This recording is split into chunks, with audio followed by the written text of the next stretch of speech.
Hello, good evening, good evening. I understand the Champions League final is on right now, so maybe some people will be watching that. I have it on another screen. Good evening, Phil. Thanks for being here. I'm working on cursors. I get two different squads here, actually, both at different levels of progress. So I'm just going to be working through these guys. I've had these guys for way too long. It's a crime that they're not finished. So I'm finishing cursors. I'm going to start by putting some basing paint on these guys. But good evening. James is in the house. We're working on cursors. Probably going to do some washing on these Volcon as well, because these have been kicking around for too long. I've been using them in a few of my lists, I guess. So probably do a little bit of washing on the Volcons as well. Good evening, Henry and Dad. How you doing? Good evening, Joseph. And Caro is working on a Devastator squad tonight. Good evening. Nice to see you all. I'm going to be live for about 2 hours tonight. I did not sleep well last night. My wife had to go and get antibiotics in the middle of the night because she's got a couple of problems with the young baby. So we'll see how we get on. I'm planning on doing about 2 hours of streaming, but I mean, I was almost falling asleep on the couch a little bit earlier, so if I start struggling in a couple hours time, we might call it, but we'll aim for about 2 hours. And I've got an RTT coming up in how many days? It's on the 18th of next month, I believe. So 3 weeks today I've got an RTT. So I only play on Mondays, so I get 3 more games before this RTT. So I have to decide if I'm changing my list within the next 3 games or if I'm just going to stick with what I've been playing. I kind of like what I've been playing. It's okay. I'm not 100% sold on it, but like, I'm not 100% sold on what I'd change it to, I guess.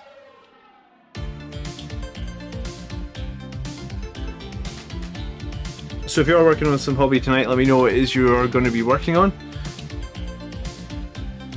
And I'm going to try my best not to touch their feet with this basing paint, because usually that's what happens, and then I have to come back and touch up all their feet, which is fine. It's just annoying. So we'll see. Yeah, there we go. Touched one of the feet already. See that? Spoke too soon. Sometimes you can quickly get some water on your brush and you can just quickly wipe it off. It's not going to be 100%, but I guess you can get enough of it off. I'll probably still want to touch that up, but get most of the base paint off there. Yeah. Tell me, how do you guys do your base paint? And if you do touch the feet, I know some people don't care. Some people like try and blend the model into the base, and like feet can be a bit dirty because I guess it would make sense that the model's walking across the dirty ground, so his feet aren't 100% pristine, but I guess the way I've always done it is I've always tried to have the feet quite clean, which I guess means one of the reasons that my models take me forever to finish. Another reason that they take forever to finish, I guess. Good evening, Adrian, how you doing? So after this week's video on knights, tell me in chat if anyone is working on... Is anyone going to be including a knight in their Blood Angels list? Is that something people think is going to be worth it? Is it going to cost you 3 CP? I'm undecided. I think the CP is what puts me off, you know that? 3 CP feels like a lot. And then, I mean, some of our super heavy options aren't that far away from the knight. I mean, I guess if you want a melee option, you can't really have a super heavy that does melee, right? Oscar makes it look muddy. I just don't think they fill the hole we have. It says interspatial. I mean, they fill a bit of a hole, but I'm not convinced. I mean, I like the idea that seemed to have the most weight is people seem to like the idea of the armatures, the OBSEC armatures. I mean, I guess I kind of like that idea. I think that could be pretty strong. It's just the CP that really puts me off, honestly. I've been trying for a while now to build a because I went to a tournament where I was like starved of CP. I think I went to a tournament where I had 4 CP or something. And it can be quite hard to react to the opponent's plays when you've got literally no CP. And then I went to another tournament where I had 6 or 7, and again, I just felt like it's great doing all these upgrades on your characters and stuff before the game, but sometimes like being able to be a bit more versatile in the game is just as important. So yeah, my current list, I think I'm starting with 8 or 9. I think it might be 9. And I mean, I like starting with 9 CP, it's nice. I mean, I guess everything's going to change with a new chapter approved, but still, if you're starting with 9, I guess you'd be starting with probably like 3 in the new chapter approved, and then you'd be getting like 2 per turn instead of 1 per turn, probably. I think that's basically what they alluded to, right? You'd start the game with less CP, but you would gain, or you'd get more throughout the game, to stop people like blowing an absolute ton of CP in turn 1 and basically alpha striking and winning the game in turn 1, I guess. There has been a few problems with alpha strike this edition, right?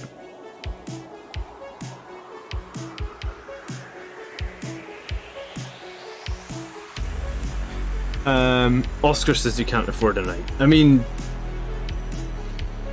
they're the sort of... I feel like they're a bit like a super heavy tank from Forge World. It's something that you would probably need to budget towards and save up for a few months, or longer, I guess, depending on the financial situation you're in. But if you really want one, I guess you should save for one. But yeah, I don't know.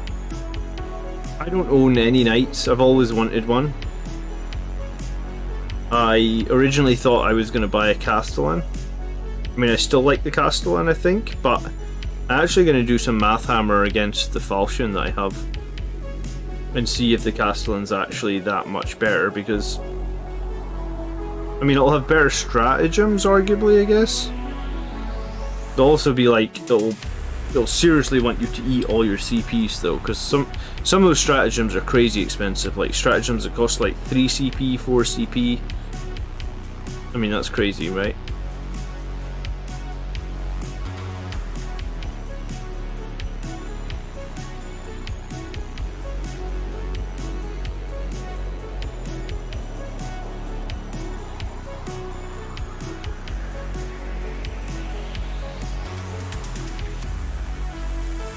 Alright, something like that. I think will be number 1 done. If we ever get Primaris missile units that we were promised, it might help.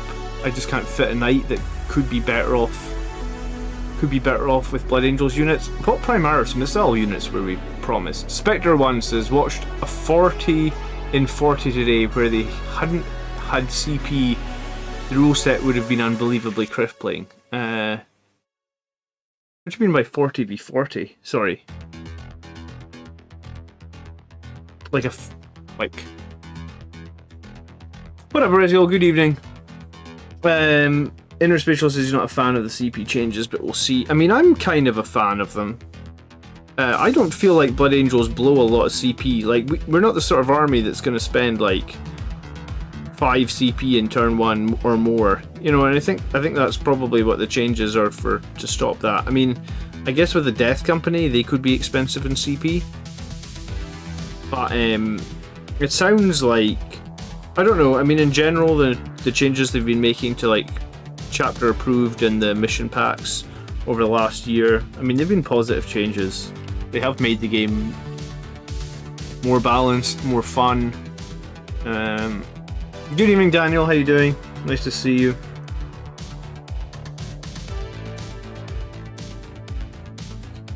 I figured I better get some base material on these incursors. I think this is the last squad of guys that I have that are unbased for this GT coming up. So it's only 3 weeks away now, this GT. So these guys obviously are far from finished in terms of their paint job, but thought I'd get the basing material on there so that technically they get 3 colors and they're based, so you know they'll work for tournament play.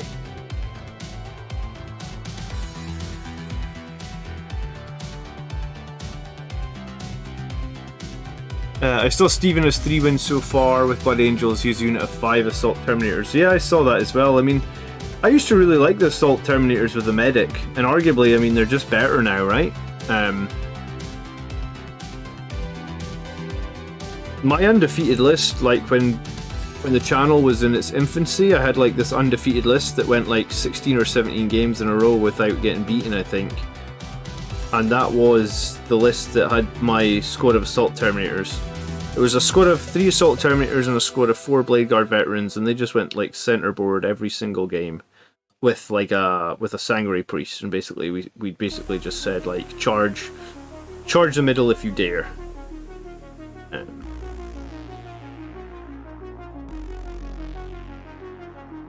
So I could see, I mean, I feel like if you want to run Assault Centurions, you probably want, did I say Terminators there? I meant Centurions. If you want to run Centurions, I feel like maybe the best thing you could pick is Quake Bolts.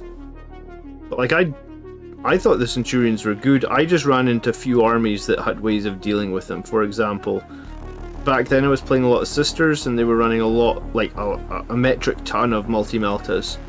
And all those multi-meltas, because they were -4 back then, I guess like the Centurions just didn't have a reliable save, and they could pretty much delete the entire squad of Centurions. But then I was only running 3. I guess if you're running 5 and you have the ability to resurrect some and heal some as well and feel no pain and stuff, I guess that's probably legitimately pretty scary.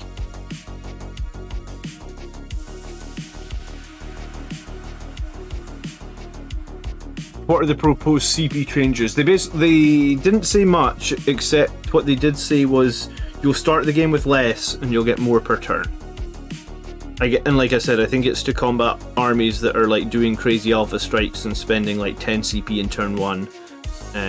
They won't have that. They'll have maybe like half of what they had, and then so I guess the other thing it'll do is it'll stop you being so CP starved at the end of the game, right? Because you'll get like, I guess later in the game sometimes you can just be on the point where like you just only ever have 1 or 0, right? So I guess the idea is that you like later in the game you might get a turn where you get 2 CP and you can cast something a little bit more exciting than just a 1 CP strat.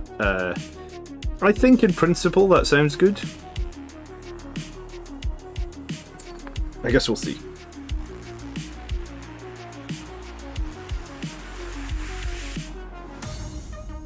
I always make such a mess of their feet when I'm doing these basing materials.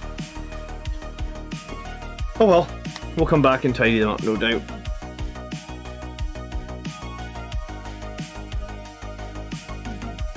Good evening, Steel Rain. It's been a little while. How you doing?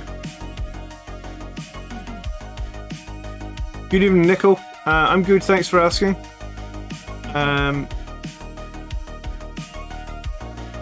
Yeah, Centurions. I meant Centurions. The list that I used to win with all the time was Centurions, 100%.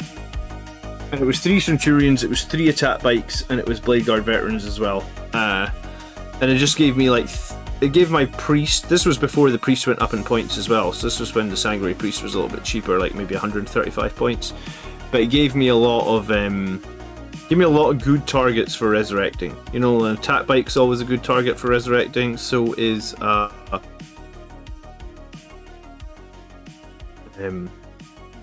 so the Centurion, so the Blade Guard veteran, all these things can be resurrected and get your points value out of it, right? Or make your priest feel like he's provided good value, I guess.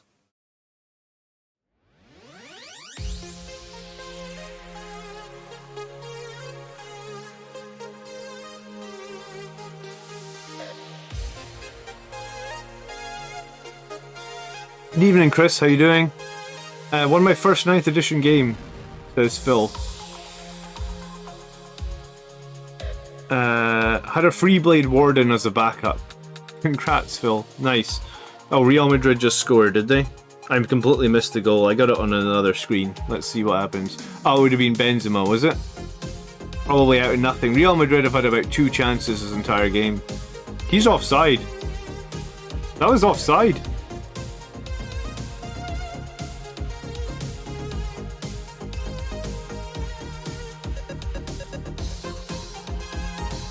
I thought they had VAR in this shit. Is it a goal? He looks offside.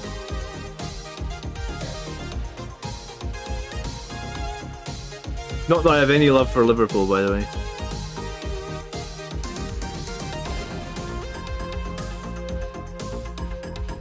Anyone planning to spend 4 CP on a 10-man death company that's been super buffed? Not pleased about the changes. Okay. I mean, I think you'll start with more than 4, so I think you can do that. I think it was people blowing like more than 6 CP in turn 1, I guess. Hey Nate, good evening. Paladin Assassin with CP shenanigans is spicy. I mean, I guess it can be. I mean, if you play against a Calidus Assassin and you're a smart player, you just don't use any CP in turn 1. I mean, that's the counter, and then the opponent's wasted their points and time on the Calidus Assassin, right? I mean, I don't play against a Calidus Assassin that often, but like in the times that I've been up against it and I've known that it's gonna mess with my CP, I've just purposely not used any CP in turn 1. So I guess would the counter, or would the thing to do not just be would the thing to do not just be like build a list that doesn't require you to blow a load of CP in turn 1? Or have a strategy, you know, like, yes, you can blow a lot of CP in turn 1, or you could have a strategy where like you're like, right, if I'm up against this, I'm not going to do it. So you can you can react and go both ways.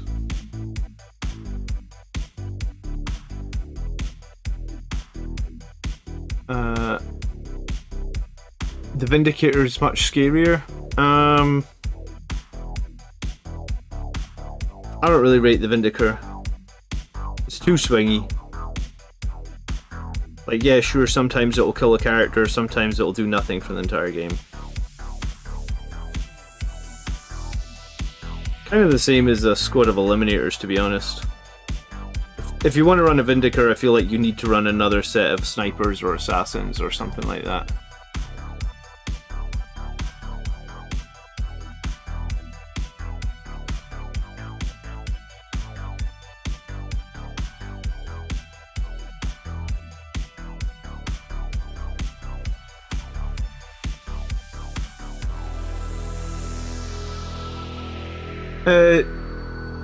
Do you have opinions on the 5 Assault Centurions? I mean, I like Assault Centurions.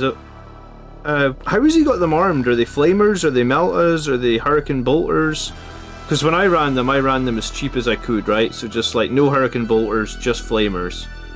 No melta guns either, just flamers. I mean, the flamers give them really good anti-charge protection, right? So like if you charge 5 Centurions, they potentially get what would it be, 12d6 auto-hitting flamer shots? I mean, that could be pretty strong, right?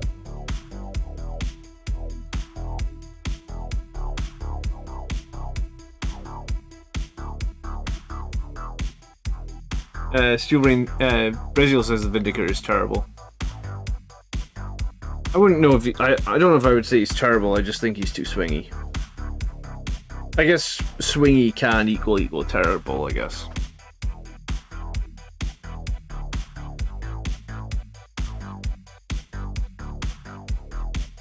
I'd like to crack out my old Vindicator. Oh, you mean like the tank? The Vindicator is so... it's even more swingy, right? D6 shots, D6 damage, yeah, it's crazy. I mean... again, it's one of these ones where, like, you could run it, I just don't... I don't like to run stuff that has that much swing on it.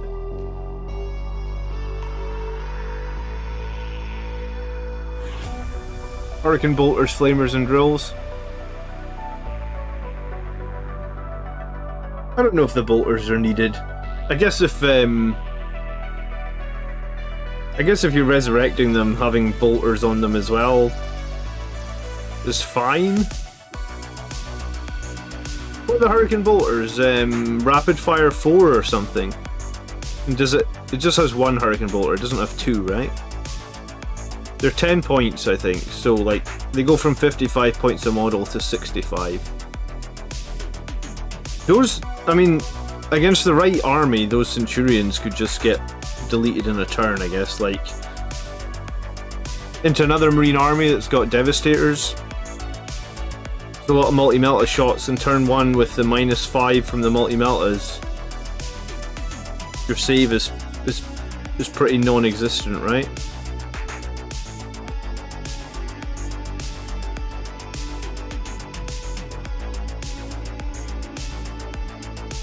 But yeah, no, I like the Centurions. They're slow, but they're certainly durable. But I think you probably... I don't know if you can run them without a Sanguinary Priest. And I think you probably need Quake Bolts as well, because otherwise, like, there's no way... They're not core, so there's no way to improve their... The only way you can improve their, like, melee... Their weapon skill is with Quake Bolts, right?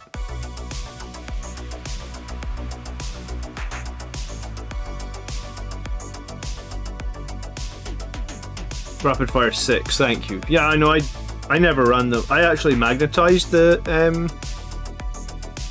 Hurricane Bolters, but I've never actually ran them. I just thought they were too expensive. But I mean, when I used to run them, I didn't run Quake Bolts in my army list, so... Is he running Quake Bolts, do you know?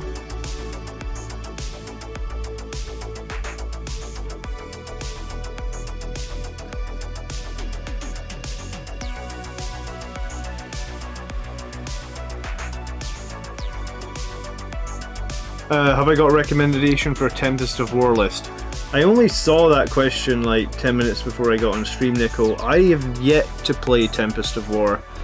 The tournament I'm going to in 3 weeks' time is using the standard rule set, so I haven't tried to dive into Tempest of War yet, just because I wasn't really sure tournaments were going to do Tempest of War missions. Like, when it first got announced, it felt like it was unlikely that tournaments would adopt it, but I have seen a few tournaments pop up that are talking about Tempest of War. So, I know that there's a couple of sets of the cards. I could probably buy a set of the cards as well, to be honest.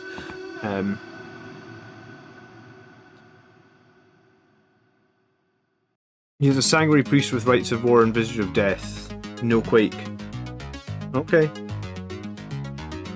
I mean, I guess that many Centurions probably don't need quake bolts anyway, because like they are strength 10, they are flat 3 damage, which is pretty tasty on the drills.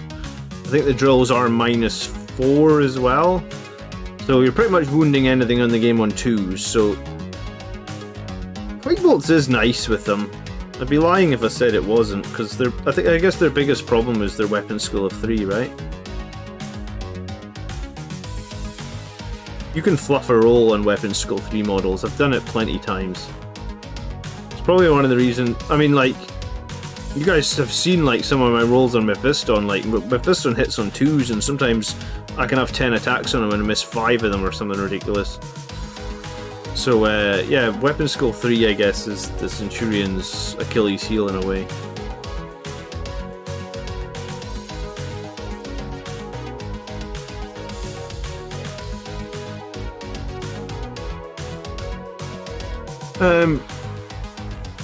Yeah, I'm sorry that I haven't checked out Tempest of War yet, Nico.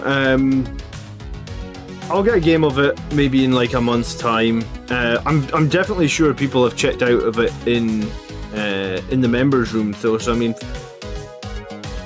if anyone can help out Nico in the members only room about his Tempest of War questions, do you know what, I'll probably order Tempest of War cards this week so I can do a video on them then. But yeah, I haven't. From what I understand, they're a lot like 8th edition. The like tactical objectives, right? So it shouldn't be too hard for me to break down, but yeah, I guess because I've been focused on. But I'd like to do well in this tournament. I'm still probably bitter about that last tournament I was at, where I basically should have come second, but I fucked up on the final game.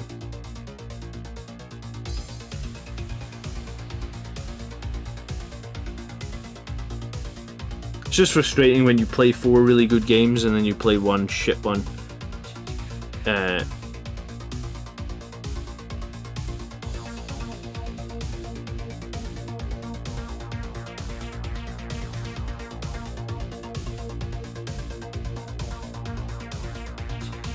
Going back to the Hurricane, 12 rapid fire shots at strength 4 for 30 points isn't the worst. You pay 30 points for 2 of them on Land Raiders and Storm Ravens.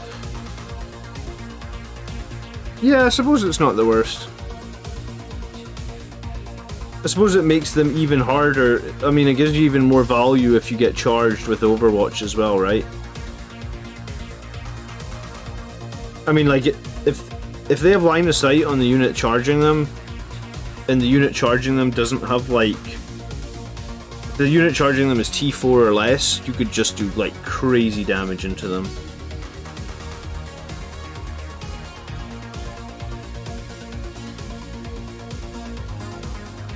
I always used to love when Andrew would try and charge my Centurions with his Repentia, because the Flamers would just do so much work, and that was just from 3 Centurions. Sometimes I'd kill like half or more of the Repentia on the Overwatch. And you really need that against Repentia, because Repentia do so much bloody damage, right?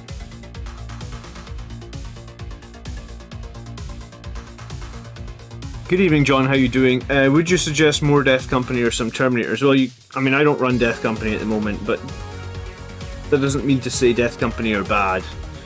I think Death Company actually give you like an extra dimension to your Alpha Strike in your list. If Alpha Strike is something that you want to be able to do and you want to get across the board quickly, turn 1 get my Alpha Strike in turn 1 is just some squads of incursors sometimes trying to get into combat, but like if you want to get in with a big unit that's going to cause a lot of damage in turn 1, then Death Company are that unit, right? And there's nothing wrong with the Death Company unit. Like their points drop in the last patch. Thank you so much for subscribing, Mr. Crazy. And their points drop in the last patch, I think, was actually pretty decent. Like I thought Death Company were okay before, so taking them down 2 or 3 points per model was a very decent change. Like I think they're very well costed for what you get, and if you're willing to, if you're willing to spend the CP on them, and you're willing to, or you want to have that like turn 1 Alpha Strike, then Death Company are a very good unit. How do you get the Centurions into the fight? The only way you get them into the fight is you march them slowly across the board, and they're so durable that I guess they get there 2 or 3 turns. I mean, you would just advance them in turn 1. I mean, the Flamers are assault, so if you do end up advancing them, you can at least shoot something maybe with the Flamers.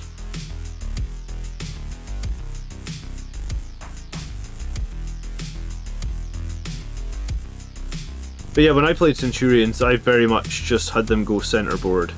They're pretty much, if you advance them, you know, you move 5, plus 1, plus d6, so I guess on average you move about 9 inches, so realistically, you're center board by turn 2.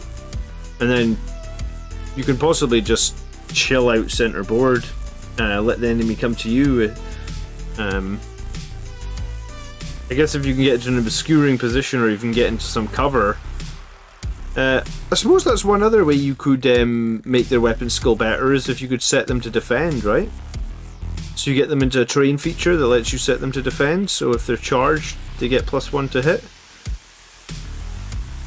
If you're just shooting bolters on the Overwatch, I probably wouldn't go for the +1 to hit on Overwatch, right?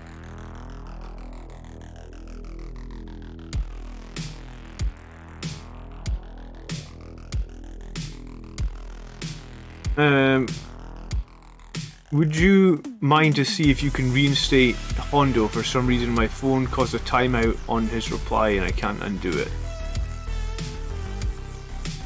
What do you mean by reinstate?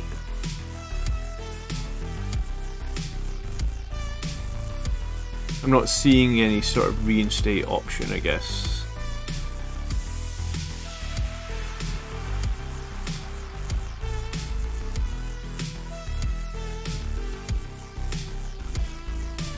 There's a Death Company combo that can jump 26 inches turn 1 with +1 to hit. You just need to pair it with the Sangor Ancient, with Wrath of Baal and Relic, etc. I mean, you can also pair it with the Blood Chalice and the Chapter Master rerolls and Quake Bolts, so you can make the Death Company turn 1 Alpha Strike absolutely insane. It just depends on how much you want to put into it, right? But I mean, it's a brilliant Alpha Strike. You can have 2 or 3 characters, you can have them all across, you can charge pretty much anything in turn 1. You could do an absolute boatload of damage to it. So I guess it's just a case of how valuable do you think that is? Because typically if you throw that Death Company unit across the board into an enemy, it's going to be exposed, it's going to be on the enemy's back line. Yes, it could kill something, but it's also probably going to get killed. They don't have great leadership, the Death Company. They probably won't be with character support at that point because they'll have jumped off. So I guess you just have to decide on you know, what do you think? Do you think it's worth it, or do you not think it's worth it?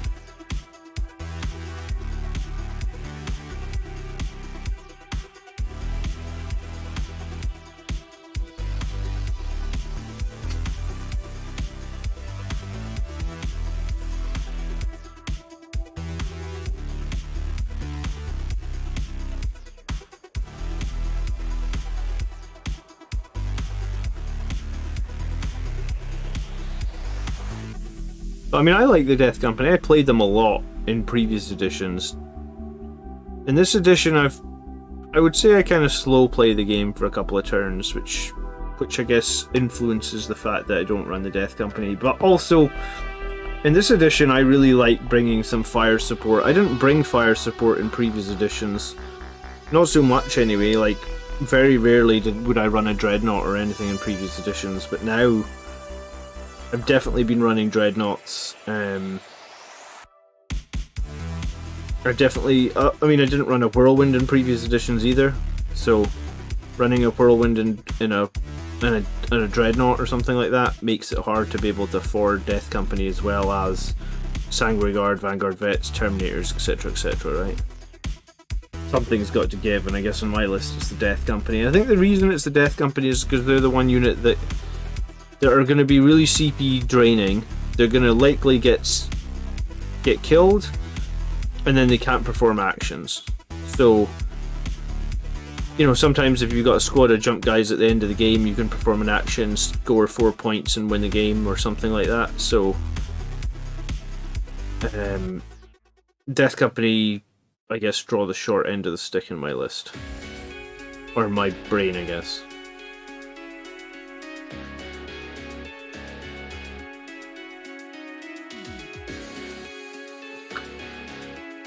Raziel says he has a big squad of Death Company in all his games. They're amazing.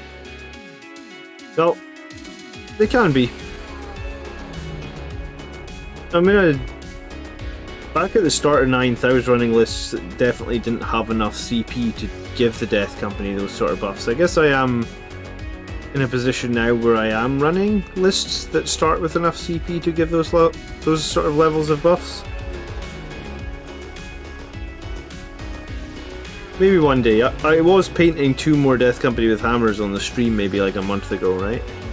Maybe after these incursors, that's what we'll do. I also have a squad of shooting Terminators, 10 shooting Terminators I need to finish. Because I was painting them for a GT as well, and they got pretty far, but I didn't quite finish them. Alright, these bases are done for now. They're going to dry off and get texture paint all over my hands.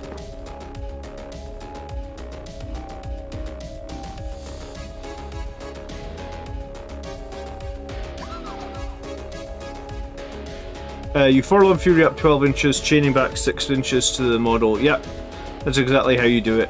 Good evening, then. You can chain you chain back one model within 6 inches of like multiple characters for buffs or something like that. It can be very, very, very strong.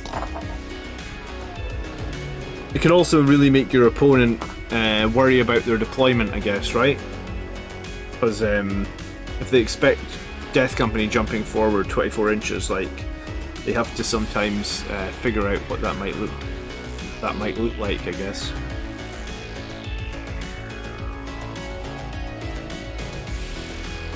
John keeps the Death Company as a counterpunch. Well, that's good to know, I guess. So, you know, that's one way to look at it. Some people will go very offensive with the Death Company. Some people will obviously keep them for a counterpunch. So it's...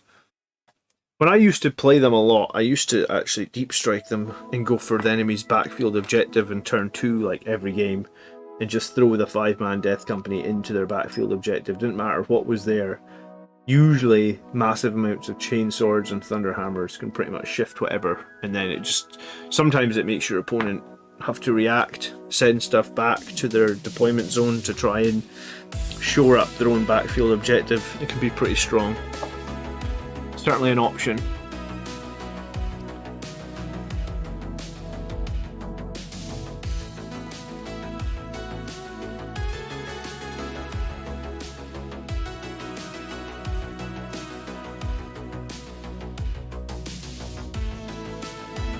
I'm going to put a little bit of Reichland Flesh Shade on these Volcons.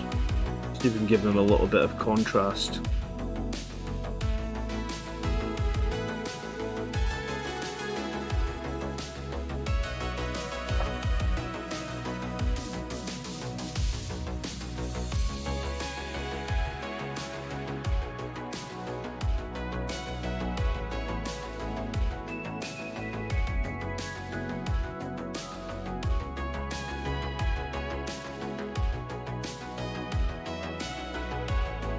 Messing with deployment can be the best part of Death Company, especially if you full boss units too.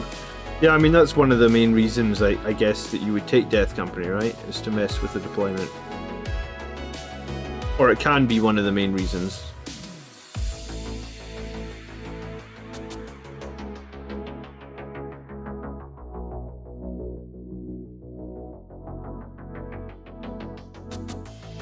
I was going to say, after painting this flesh shade in here, I'm not sure it's going to be bright enough.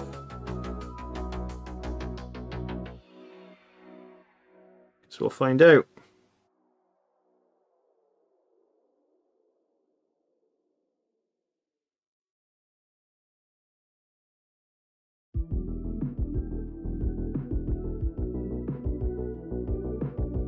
I've never really painted a Volcon before, so I maybe painted the ones on the Leviathan, but they're kind of small. I think they're kind of completely different style, the underslung ones on the Leviathan, right?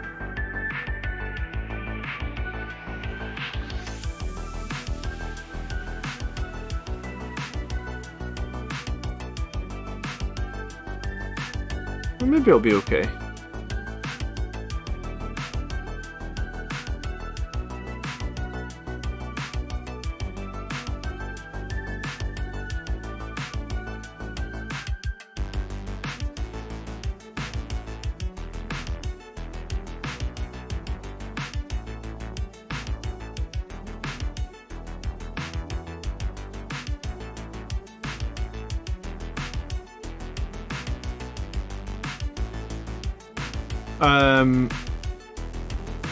Yeah, I mean, if your strategy is to go Death Company and you want to do Forlorn Fury or you want to fuck with the opponent, then yeah, I mean, don't reserve them for sure.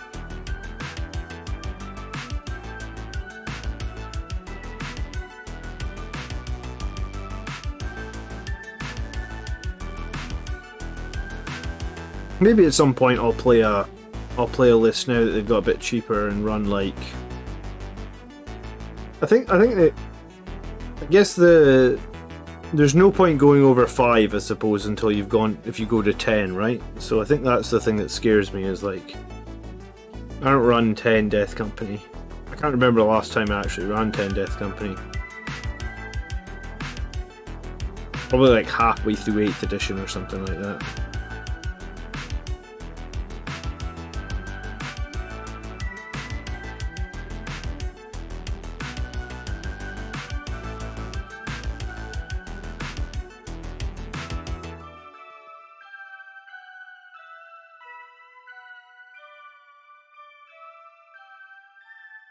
Maybe this flesh shade will look good.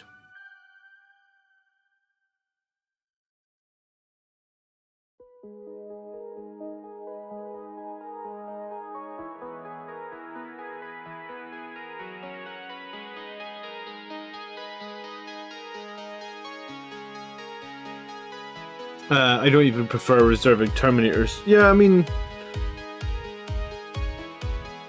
reserving definitely comes with its risk, doesn't it? 5 man with 4 hammers, says Foz. Yeah, I mean, I was building a few more hammers. I only have 3 with hammers at the moment. I used to run them with a lot of chain swords.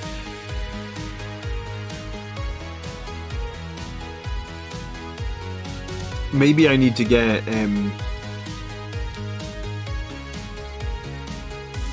have I picked up a knight? I haven't picked up a knight. I mean, I made the video that went out yesterday about knights, and before I made that video I was tempted with the Castellan. After that video, obviously the Armigers and Gallants seem like they might be quite decent.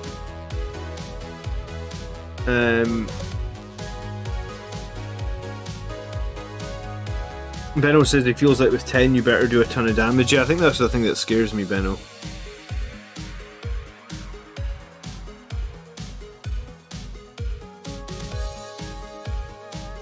I'm probably going to do a video of like the actual Space Marine Super Heavies versus the Knights and find out if the Knights do a lot more damage or not, because the damage that they can do is going to be the deciding factor on whether I include one, especially because they're going to cost you 3 CP to include, right? So it's a lot of CP to include if, like, let's say it only does a few more % damage than the than like the Space Marine Super Heavies, right? So the Deathwatch Veterans box includes a pair of two-handed hammers. I think I probably have.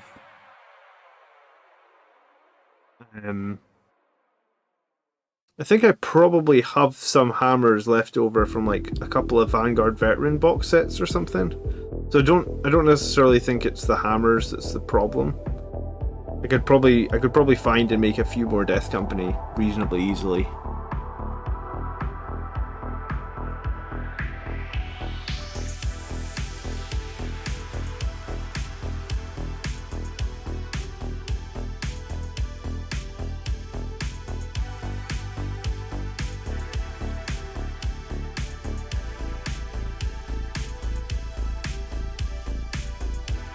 The biggest complaint, in my opinion, is that Death Company can't combat squad. I mean, come on, GW.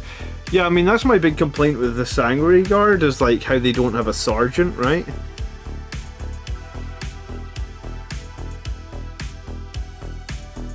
But yeah, no combat squad as well is kind of annoying.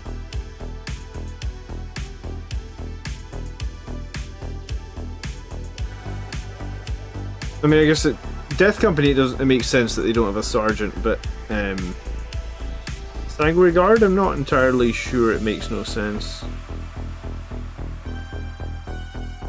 I mean, if you look at all the other chapters, they would just call it like a champion or something, like a Sanguinary Guard champion, or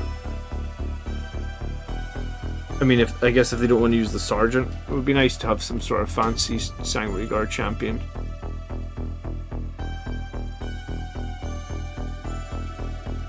Plus, because you can't have the sergeant on the Sanguinary Guard, it rules out like all the stratagems that you can cast. You know, like you can't mastercraft a weapon or anything like that.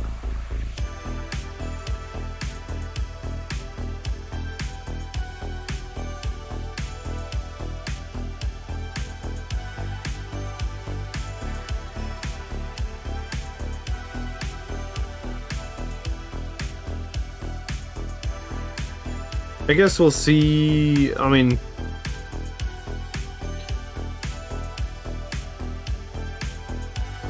I really don't know what to expect from this rumored new Space Marine Codex. Like, I have no idea what we should be expecting. Like, should we just be expecting updated data sheets? Are we expecting new rules? Like, army-wide rules? Like, better army-wide rules than Armor of Contempt? I have no idea what we're expecting.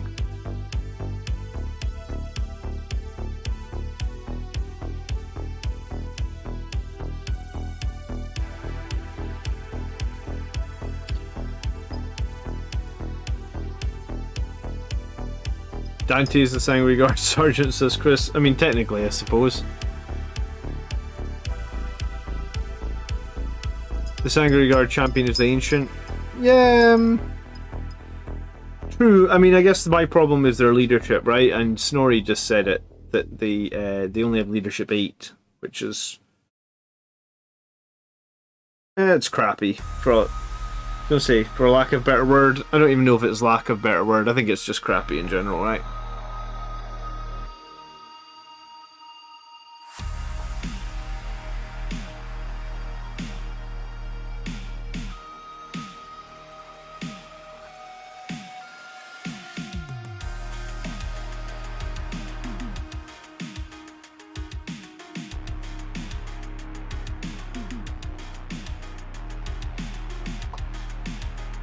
Captain Ryler just took 3rd in RTT, John, and went 9th in the UK and 20th globally for Blood Angels. Congrats, dude.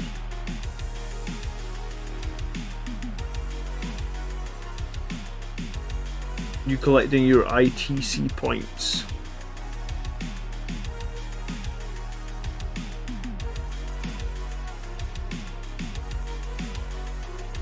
I'm going to get to my first tournament of the year in 3 weeks' time, which will be nice. And then maybe after that, I guess we'll see how that goes, but maybe after that, we're almost getting to a point with my new son where like I can let my wife look after him for a weekend or something like that.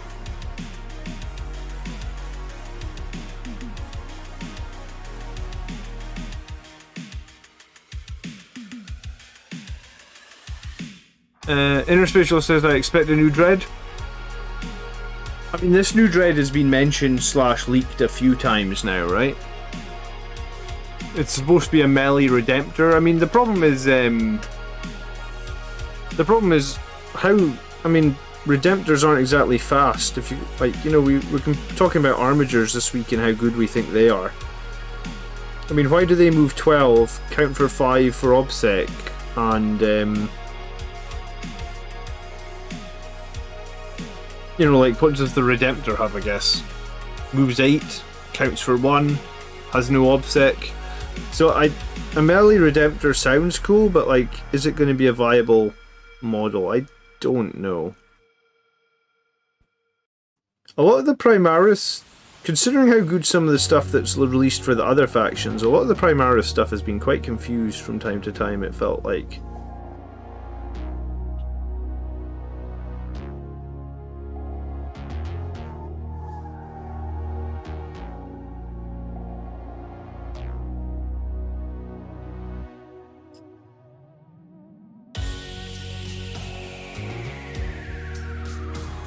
I need to get to some events. I mean, yeah, I can't get to events right now. I can get to maybe, like, the RTT I'm doing is a one-day event. I don't think I can travel anywhere at the moment.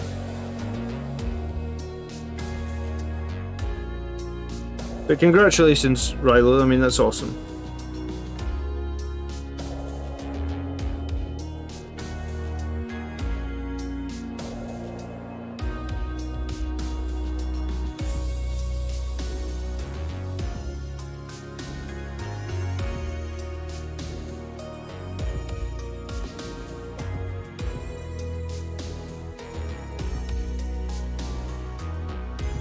We already have melee dreads both in Librarian Death Company. I mean, you've got the Ironclad as well, which is kind of big, nasty melee dread.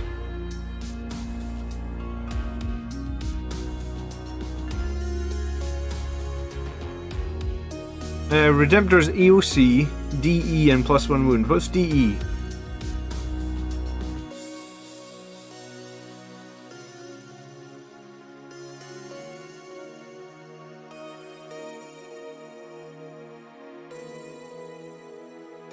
Running Redemptors for firepower because tanks are junk. A melee version would be absurdly good at melee. Yeah, I mean, I just don't see how it could be good enough that... Yeah, I don't know.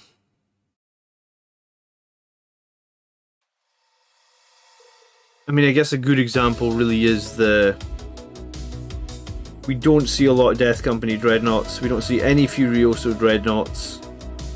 I mean, how would they make... The only way they could make it good is like by giving it a crap load of attacks and... Or like one of those like sweep and strike type profiles, I guess? Did I buy an Ironclad? I have bought an Ironclad, fellas, yes.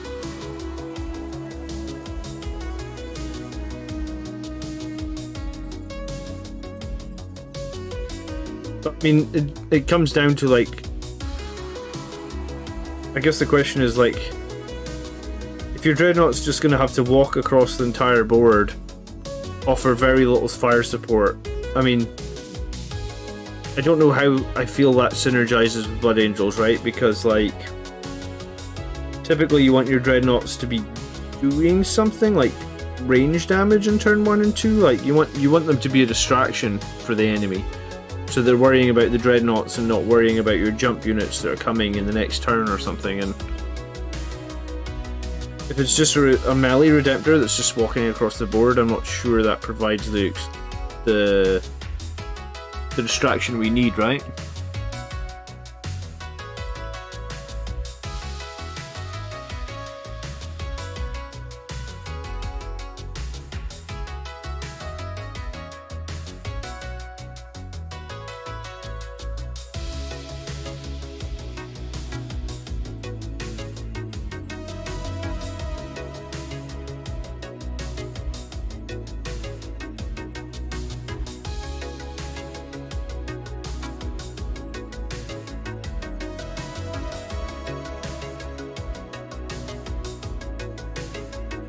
If Death Company Dreadnoughts and Furioso Dreadnoughts got core, you'd see them on the table in a heartbeat. Maybe not frequently, but at least representing. Yeah, I mean, I don't know why they don't have core. That's probably why I bought the Ironclad, right? Because it has core.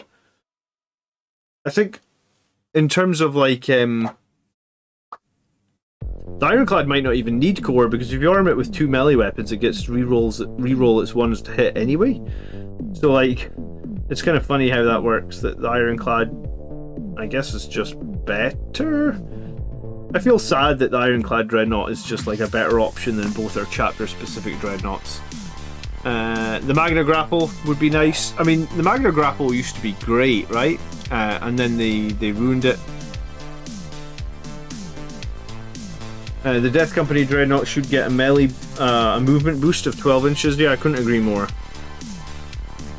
It's literally a Dreadnought that should be charging across the battlefield as fast as it possibly can go, right? 8 inches is not that.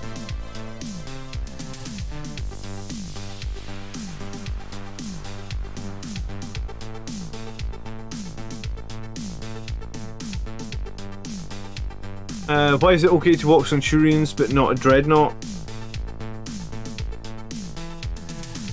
I mean, a Dreadnought's a big target, right? It's gonna, like... That Centurion squad he's running is like, 65 times 5? So like 325 points. And I guess it's probably okay to do it because it's going to be impossible for the opponent to kill that Centurion squad in a single turn of combat, or shooting phase, I feel like. And then you can revive a bunch of them.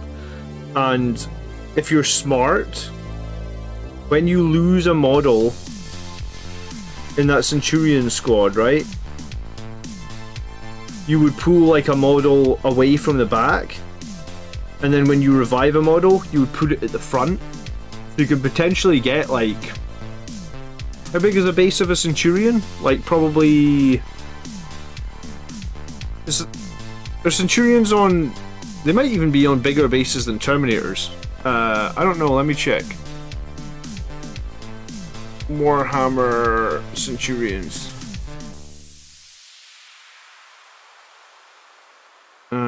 Space Marine Centurions from Games Workshop. It usually tells you on the page, you know, the size of the base. Does it? No, it doesn't tell you on these ones. Go figure.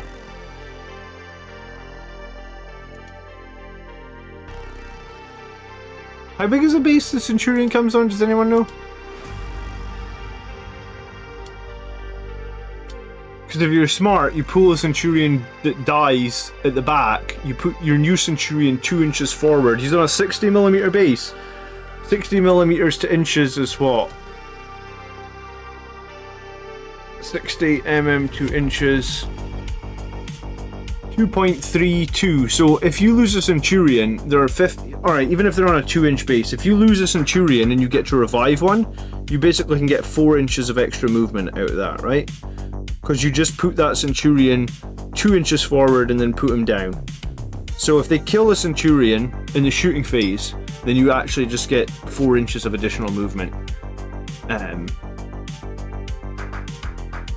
Which can be pretty big, I guess, right? Because we just talked about Centurions being slow. So they move... You move an average like 9 inches because you move 5 plus 1 from your advanced roll plus D 6, which would be an average of 3. So you move forward 9 inches in turn 1. They kill a model, you instantly get another 4 inches. So now you're 13 inches forward in turn 1. Good evening, Anthony. How you doing?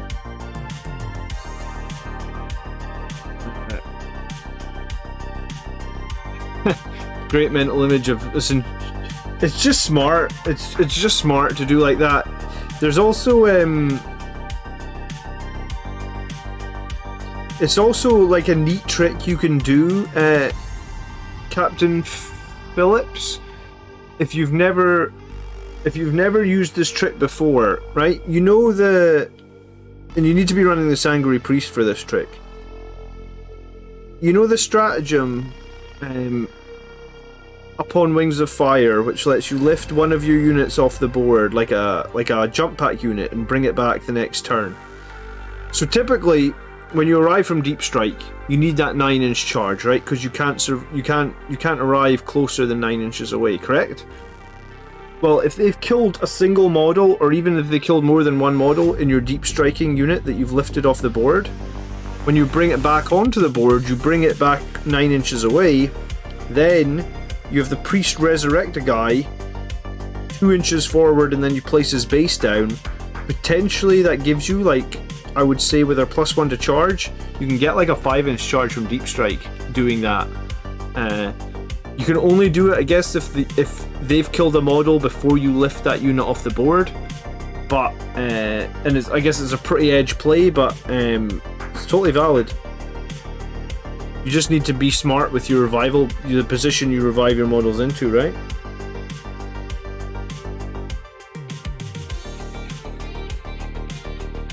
I think I've done that once in a proper game. It's a tough one to remember all the time, but if it does come up, you can get like a great advantage out of it, right? Just got a box of Infiltrator and Cursors for the second squad I need, and second one of Eliminators for the last few, so I was really excited, says Trail. Congrats, dude. I got 10 Incursors on my table right now. I got 5 in the drawer still to do. Henrik says it's totally valid, I've done it. I already consider the Redemptor good in melee, says Jason. Oh, sorry, says Jacob. What are they going to do? Remove the guns and add a second melee weapon? Yeah, I mean, they might do that, Jacob. But I mean, like, what's realistically going to be the advantage? Like, you're going to get one more attack for having the second melee weapon? I'm actually pretty confused. Like, I'm not confused, I guess, but like, I don't know what they're gonna have to do to the. Like, it's gonna have to have some hell of a profile for me to just be like. Because you're right, the Redemptor's Claw is really, really good. It's already D3+3. You already get 4 attacks, which is totally fine. You know, +1 for charging, +1 for Savage Echoes. He's core. So I mean, what are they going to do to make you go like, wow, I need this melee Dreadnought? I have no idea.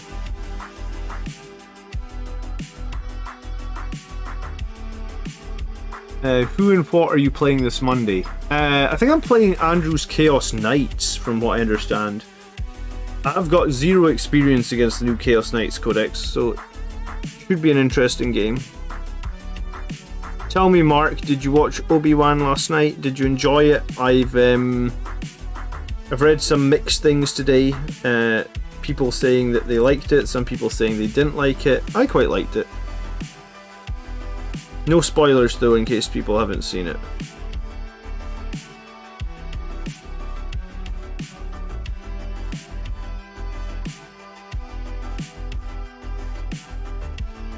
Actual killed Mortarion with the Redemptor, yeah? I mean, that's totally possible. A D3+3 is really good. Like, D3+3 is a great... is totally fine. Like, I am a little confused about how this melee Dreadnought is expected to like change everything or make it that we want to take a melee Redemptor. I don't know. I already dropped Redemptors. I think they made them too expensive, points wise.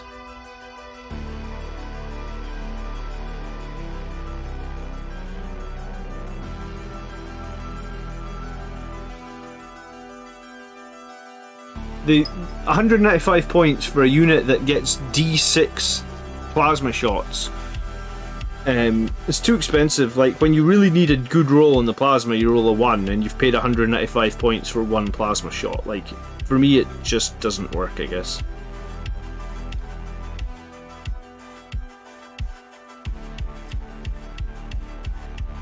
I have yet to watch Obi-Wan. I'm going to finish Stranger Things first, then do Obi-Wan, and episode 3 might be out by then too. Fair enough. I do like watching episodes back to back. I hate having to wait a week to see the new one. Paul's watched it and he thought it was okay. I'm guessing the melee Redemptor will have an assault weapon so we can advance. I mean, that would be cool, but they haven't always... Games Workshop haven't always done that right. In terms of, like, if you look at the Battle Predator, I think if the Battle Predator had assault weapons, it would be really good, right? Like, if the flamers on the Battle Predator were assault, like, I think the Battle Predator would be a great model, but because it's all heavy and it's literally got a special rule that lets it move faster in assault, well, it's fucking pointless because it can't shoot any of its guns. Like, the Battle Predator probably realistically just needs a stratagem that for 1 CP or something, it just makes all its guns assault for a single turn.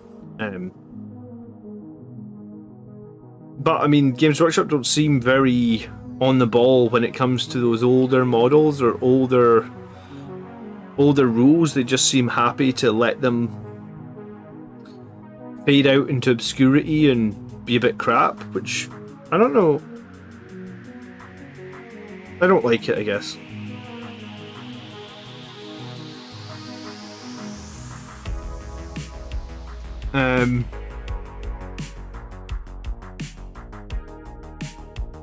Chaos Knights are a tricky one. Had one blow up on me in the last game and do 20 mortal wounds, 6 of them onto Dante. Wow. That is a problem with Knights. Sometimes they just do that auto explosion and it can make or break the game for them sometimes. That's probably why I don't enjoy... Like, that's probably why I don't think I would enjoy playing an army like Knights, because you're basically paying 2 CP and being like, on a 4-up I win this game, or on a 4-up I lose this game, because if I explode I can do a giant explosion, but it's not guaranteed. And in some ways it just comes back to the point that I was making with the Redemptor a minute ago. Like, I don't really like models that are chance based, I guess. Small chance based can be okay. Giant chance based like that, I don't like it.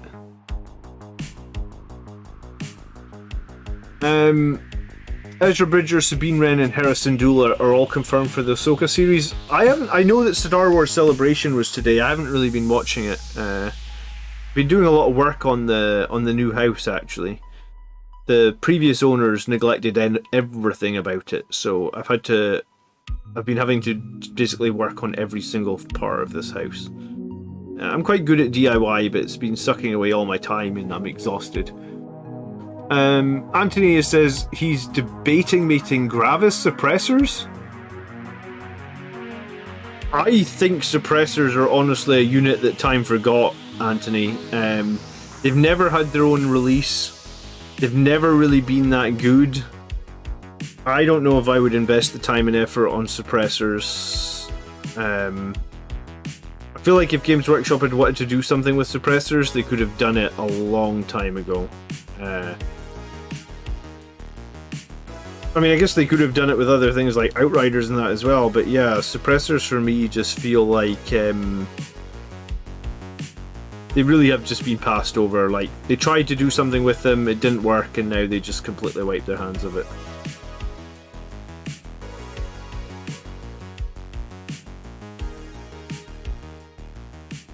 They want to scrap Predators.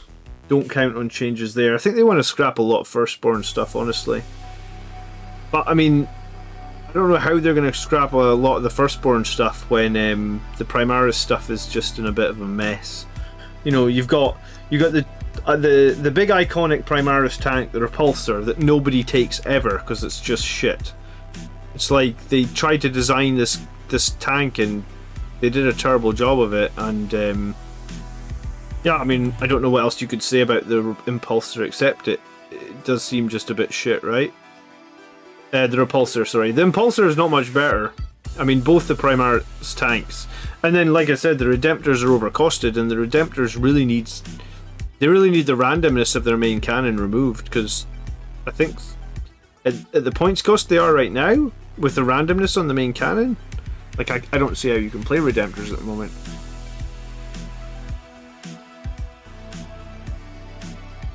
I read a few people said, Jacob, saying that the show is a little bit slower, a little bit bland. I mean, it's only the first 2 episodes. They didn't... I can't even remember what the first 2 episodes happened in the first series of Mandalorian. But yeah, I mean, who knows? the Star Wars stuff on Disney Plus generally has been pretty good, so I'm keeping my fingers crossed. I know a lot of people were upset with Boba Fett. I mean, I didn't have any problem with Boba Fett. I mean, at some point, maybe you just have to sit back and be like... I think the thing for me is, like, at some point you just have to sit back and try and enjoy it. I've enjoyed everything that's been on Disney Plus a lot more than any of the sequel movies, that's for sure. Good evening, Steve West. How you doing? I'm on my way to work. Just popped in to say hi. Gonna catch this tonight and touch up my Redemptors. Nice. Are you gonna watch Top Gun Maverick tomorrow? Have you seen it? I would love to go to the cinema to see any movie. Atrial. I've not been to the cinema to see any movie since before COVID was announced. I don't know, 2.5 years ago, and with the young children that we have at the moment, it's impossible. So, I mean, it's the same reason that I've not been to any tournaments. It's I can't remember, well, I probably can remember the last, I think the Joker, you know, the reboot of Joker or whatever it was. I think that was the last time we went to the movie theatre. We would have probably gone to the movie theatre more since we've had the kids. We'd probably got a babysitter and stuff, but with COVID, it never happened. So yeah, no, I'd like to see Top Gun. There was another movie that came out. Oh, Jurassic World. I like the Jurassic Park movies. I think there's a Jurassic Park movie coming out on like the 10th. I would like to see that as well. I would like to see Doctor Strange. Yeah, I mean, we ended up renting the new Spider-Man movie because we couldn't go to the cinema to see that either. I enjoyed that movie too. But yeah, it's we're hamstrung. COVID has finally kind of ended in Scotland. I would say, like, the cases are lower than they've ever been. Most people aren't wearing masks anymore. It's only recently, maybe in the last month or something, you could stop wearing a mask. So now it's probably safe enough. But my son's breastfeeding, which means that my wife can't go to movies because you can't be left for more than like an hour without breastfeeding. So 6 months a year. I'll get to a couple of tournaments later this year. Hopefully I'll get to the movies next year. But yeah, I like the original Top Gun. Like a bantha, says Chris Phillips. I liked that episode where they like humanized the Tuscans, or however you want to call it, Chris. I really did like that episode.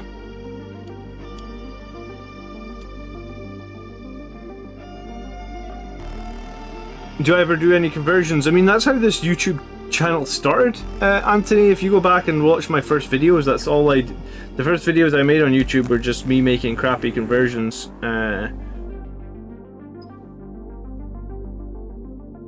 I actually saw one in my drawer the other day that you guys are gonna hate. Like, you're literally gonna hate it. Let me grab it. I think it's right here.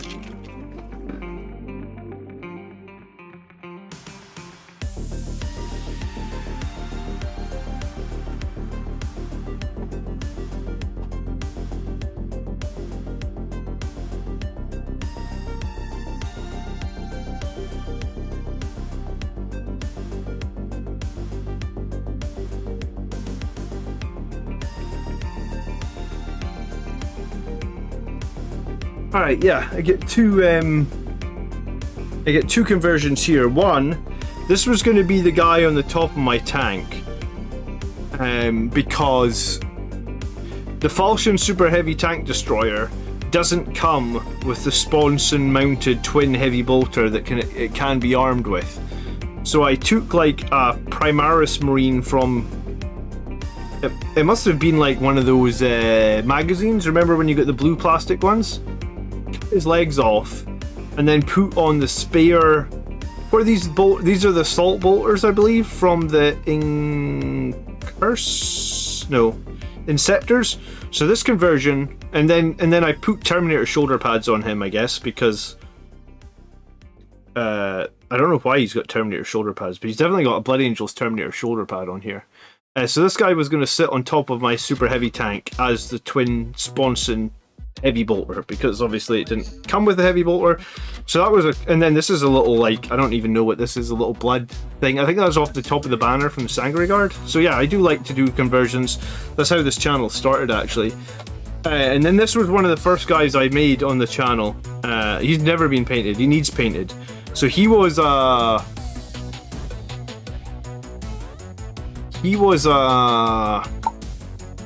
Space Marine Hero Terminator. And I cut off his Stormbolter and gave him one of these Inceptor guns because I thought it looked cooler. And I gave him a Primaris head because people told me that the best helmet a Terminator can wear is a Primaris head.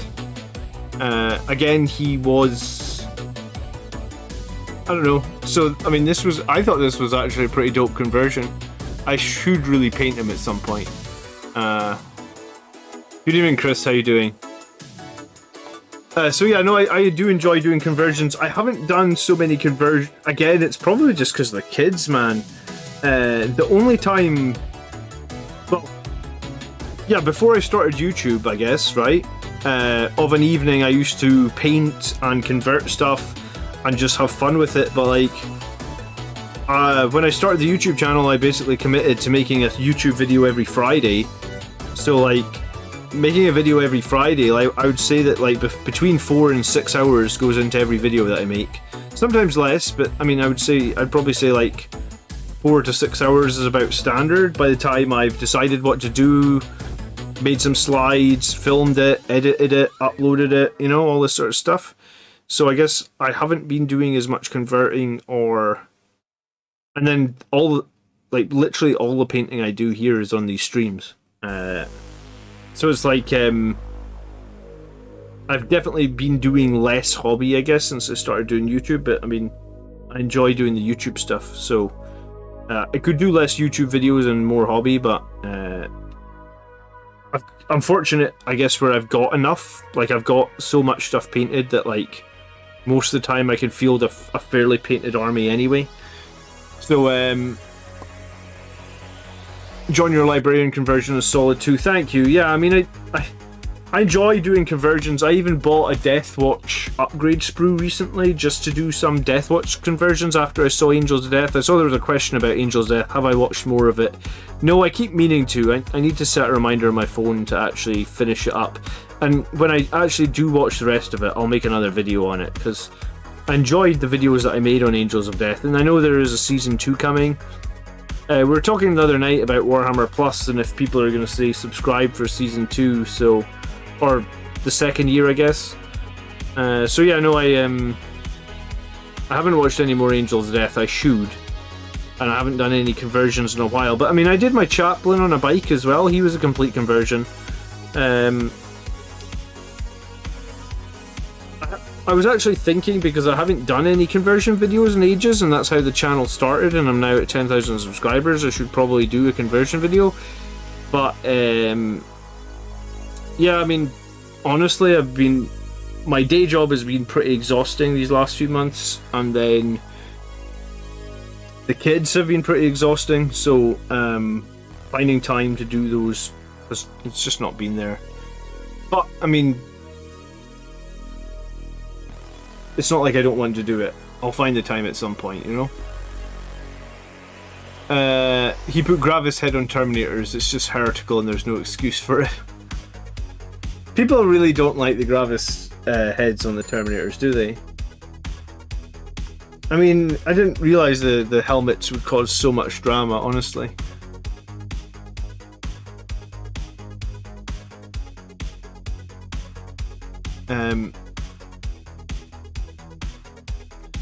How did Stephen get on with his 5 Assault Centurions? People have been telling me about his 5 Assault Centurions, but I actually don't know how he got on. Stephen's a great player though, so I imagine he got on pretty much fine with them, I guess, right?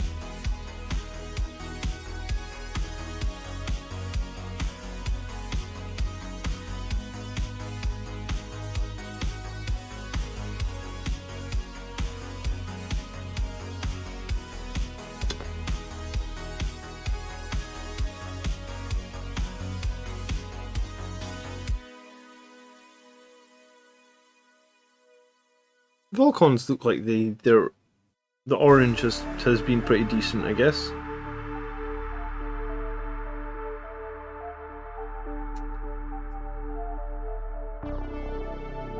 Good evening, Gitley. How you doing? I'm doing well.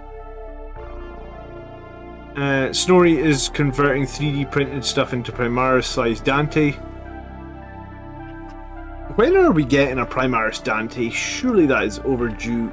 You could say you played the Salt Centurions first. I mean, I could say a lot of things I did first. Whether I did it well or not, Highland Phoenix, I guess the jury's out on that.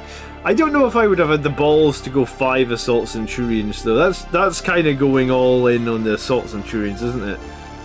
That is a lot of points. It's like 325. I mean, it's pretty much double what I'm paying for my squad of Assault Centurions. I was paying like 165. And sometimes those... Obviously, I haven't played them since Armour of Contempt, but pre-Armour of Contempt, sometimes those Centurions would just get ripped up.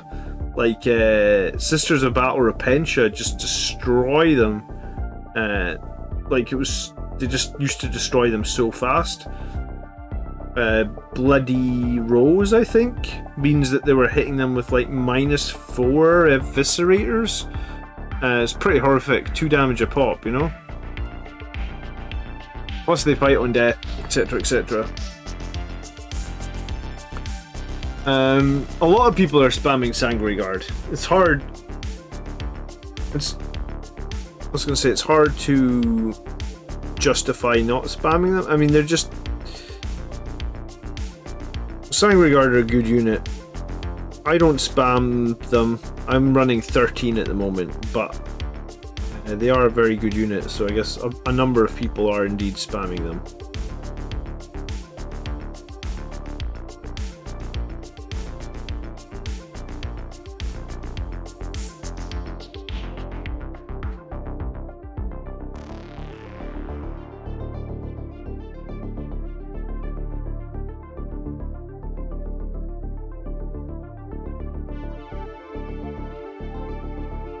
Yeah, when I used to run the Centurions, I was running like a squad of Blade Guard with them as well, which I thought was pretty nice, actually.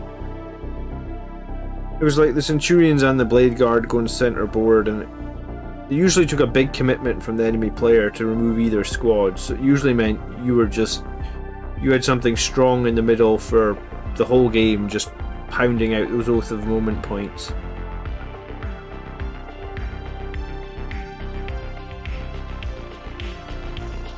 I guess Armour of Contempt has maybe helped Centurions more than I realised. I mean, T5, 2-up save. It is very good.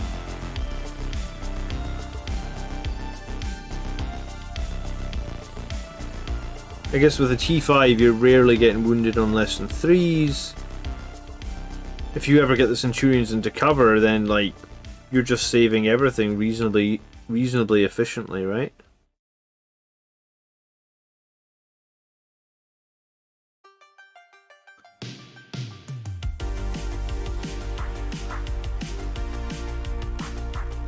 I believe Blood Angels are the most popular, Mark, in terms of like... I saw a survey GW did like a year or 2 ago or something, right? And I believe Blood Angels had sort of overtaken or caught up with Ultramarines in terms of the most popular Marine faction, and obviously Marines are...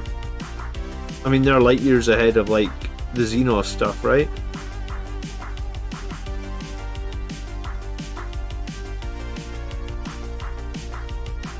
I ran 3 Assault Centurions versus Custodes and they were my MVP unit. And how do you just ran them across the board? You didn't worry, or you got a priest to keep them alive? How'd you play them?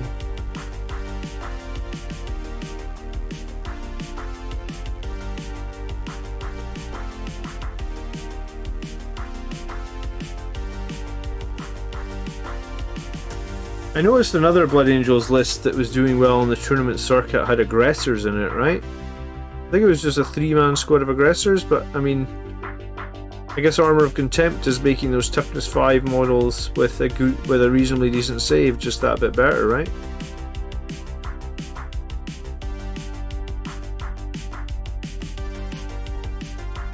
Chris says, thanks for the recent Knights video, John. I will, however, be a traitor and I'm getting a Chaos Knight for my 1000 Suns. Fair enough, Chris.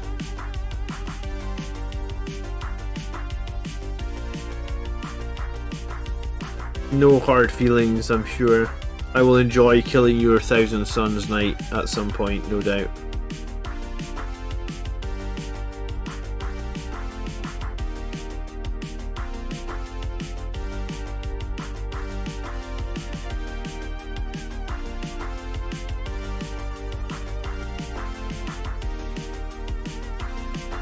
Yeah, Blood Angels were more popular than Ultramarines by like 1%. Yeah, I mean, it was close, but we were more popular.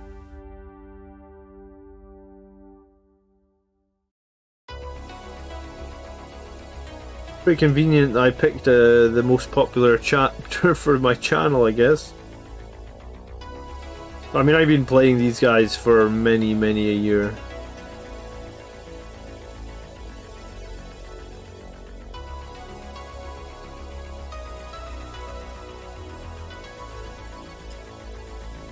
Priest with them, he jumped the bikers across at me in turn 1, they survived the charge and chewed the bikes up, then just walking them up the field. Yeah.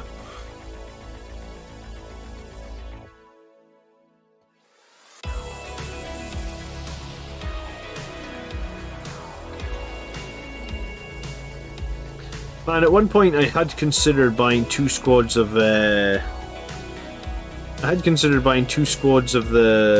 Centurions, the Assault Centurions, and thought, like, nah, I'm not sure this is going to be viable, so I just did 1 squad.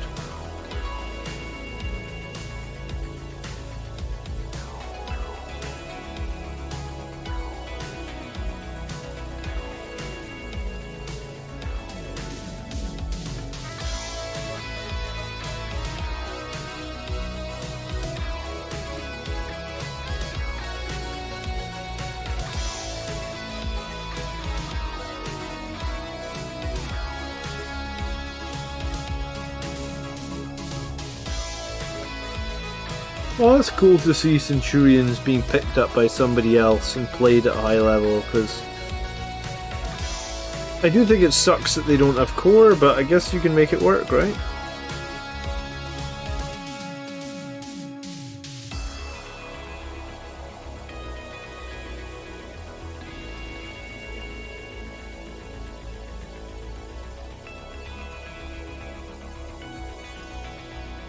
Chris says, must be off. Thanks for the tips. You're most welcome, Chris. Thanks for coming and hanging out. I do appreciate it.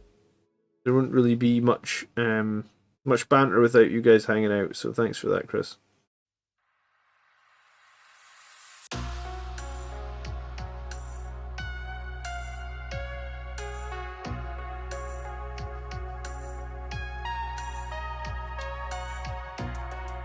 The shooting Centurions, man, you can't be tempted by them. The Assault Centurions you can be tempted by.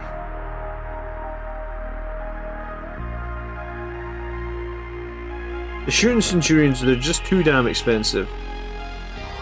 And they're not, and the lack of core sucks away any semblance that they could be useful, I think.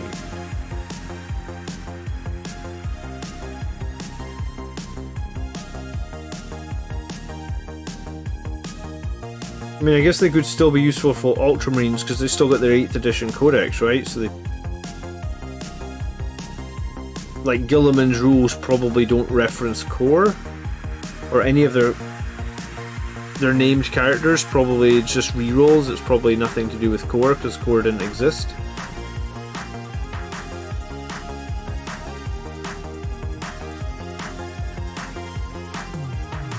Sam was running Ultramarine aggressors. Yeah, I did see that. I think that was the list that I saw that had the aggressors. I mean, he must have just been running ones that were painted Ultramarine style, right? Because there's no such thing as, like, quote-unquote Ultramarine aggressors.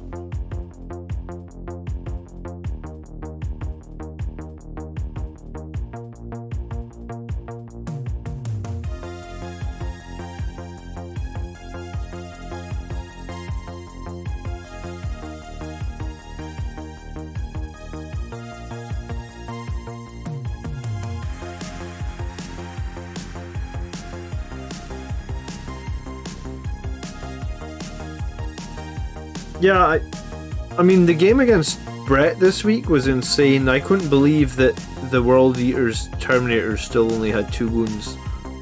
Because I was like, oh my god, like... Our codex that gave us like an extra wound on Terminators has been out for like... It feels like 2 years, but I mean, it's been like... Maybe like 22 months or something? So it's not a million miles away for 2 years, but the fact that like... This Terminator still only have 2 wounds, and they're the same 38 points per model. I was like, Jesus. How bad? Like, why is it taking so long to get all the codexes out this edition? It's been way too slow in my opinion. It's caused so much balance problems. Like, the codexes have come out so far apart that like the balance has just been whack. Aren't Ultramarines Codex compliant? Yeah, but I mean, if you, for their, like, they don't have a 9th edition supplement, right? So they're still using, for all their character rules, they'll still be using their 8th edition supplements. Colin actually said they have a stratagem still that's technically valid. That's like they can discard one of their tactical objectives. John, you really enjoyed the game against Brett. Yeah, Brett's a good opponent to play. I feel like I usually have Brett's number. I've played him at a couple of tournaments now, actually, and I want to say I usually beat him, but he does usually bring pretty strong lists, and if you're not careful, you can do a boatload of damage with certain things. So I like playing Brett. He's a decent guy as well. Anyone else have problems with our local hobby stores not being able to get Sanguinary Guard and Dante from Games Workshop? I've not heard of that. But I mean, I buy a good amount of stuff online as well. Which country are you in, Monkey Llama? Could be like country based in that, like... Well, I mean, if you're not in the UK, we've got Brexit and all that nonsense going on, which has caused no end of problems.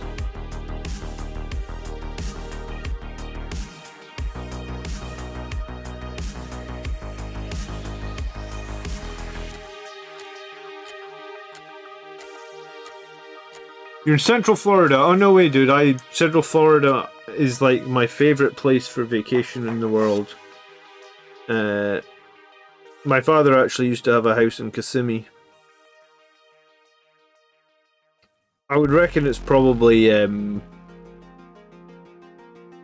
international shipping problems or something. I haven't heard anything like that here in the UK. I bought Sanguinary Guard not that long ago, to be fair.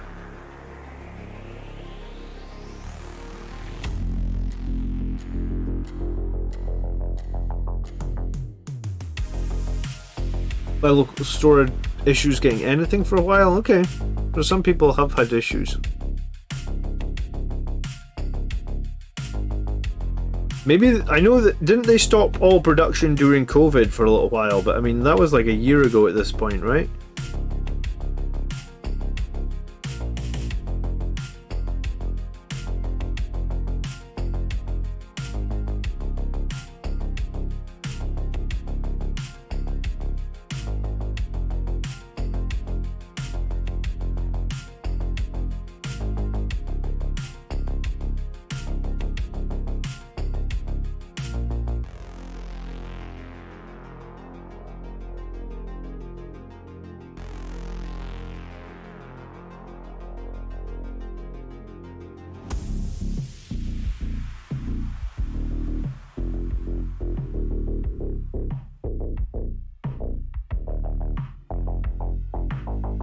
Does Brett have anything other than Orcs and Chaos? If not, that's rough. I don't think so.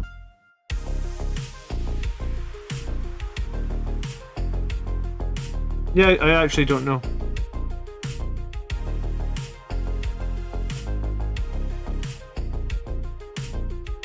I was hoping that you were pooling them for a surprise Primarisification, I guess would be how you would say that. I mean, I guess we're all hoping that there's Primarisification for the Sanguinary Guard and Dante. I haven't heard anything, I don't know anything. It would be nice though, wouldn't it? If they did that, hopefully they give Dante good enough stats where I feel like I can field him, because I've been running this, like, I was going to call him like a third-party chapter master. I guess he's just a named character that I've promoted to the chapter master, because I hate Dante's warlord trait. I don't think it's worth a lot.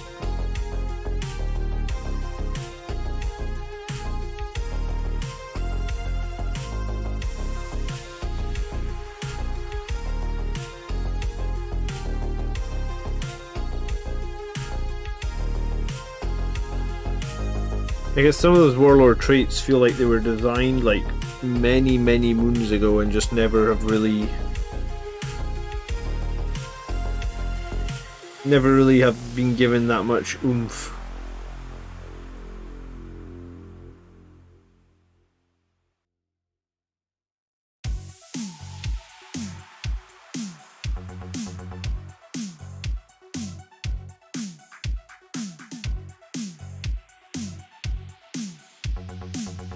One of the shops said GW is 3 orders behind. I mean, isn't there an official GW store in Florida? Sorry, in Orlando? I'm pretty sure there is, right? Like, have you tried phoning them, or have you tried the official website? I mean, I guess some people like to support their local hobby store, but like, I guess that would be where I would draw the line, is like, if I can't get something, then I feel like I have to go to the official website. Or sometimes with the pre-orders, I buy them off the official GW website as well, just so that I feel like I know I'm going to get them on the day of release. I've actually done that before and then not had them on the day of release, which I was raging about, but is one of the things that I guess you can do, right?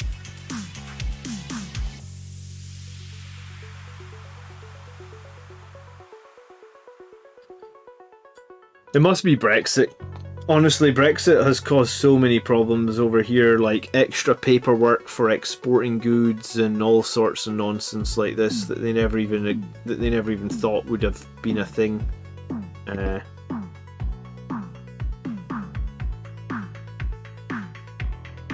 know there was one right by Tampa. I'm pretty sure I looked because is this stupid? Like, I went on holiday to Florida and I just wanted to go to the Games Workshop in Florida just to see what was different between like an American Games Workshop and a British Games Workshop. But the one in Orlando was like totally the opposite end of the city, which would have been like an hour's round trip, so I never bothered. I mean, if it was close I would have gone, but I mean, it was... Last time I was in Florida, it was my honeymoon, so it would have been hard to say to my wife, like, hey, we're going to a Games Workshop just so I can have a look and it's an hour's drive.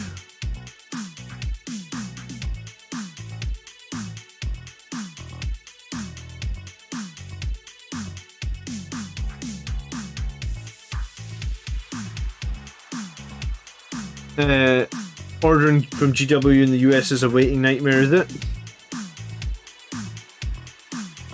Ordering in the UK is generally pretty good, you know? Like, you order the stuff and usually, I'd say within 24 hours it's dispatched. And since COVID, they lowered the amount you need to spend to get free delivery, so like, that's one good thing that's come out of COVID, is you can get free delivery on just about anything. I mean, maybe the only thing you couldn't get free delivery on is like a codex, but you could just add like an upgrade sprue for like £5, £6, £7 and then you can get it. You can get the free delivery. So it's fairly easy to get free delivery, I guess.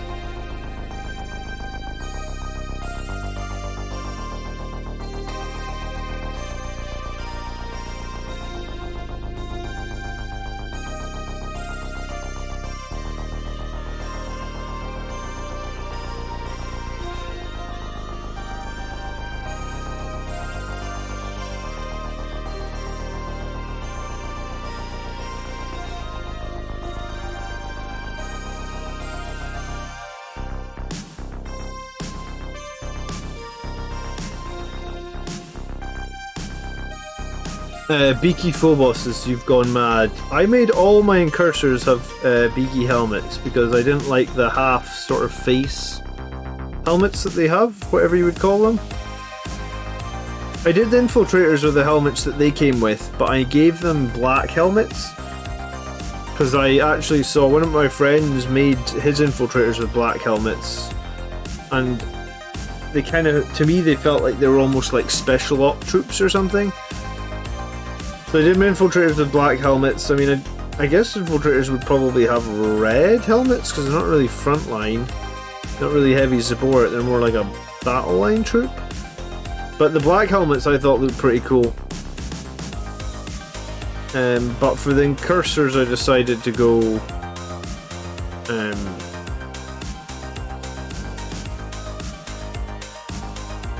beakies on all of them. I had to do some trades and got myself 15 beakies. They look neat. Thanks, man. I thought they looked cool when I saw them. I mean, I guess if anyone's thinking about getting the new Horus Heresy box set, it's going to have a lot of beaks in it, right? So if you like this, you can probably buy that, and then it gives you access to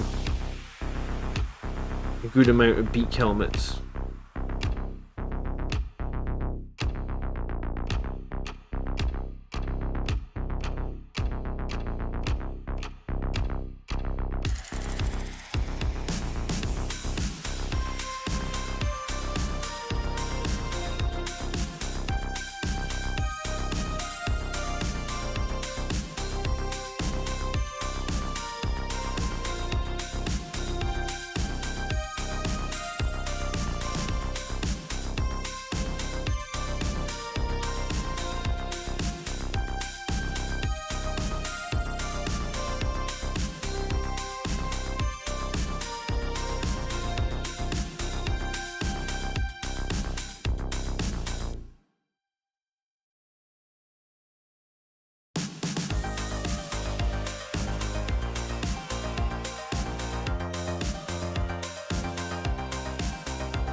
I don't know what I'm painting after I finish the 10 incursors I'm doing, but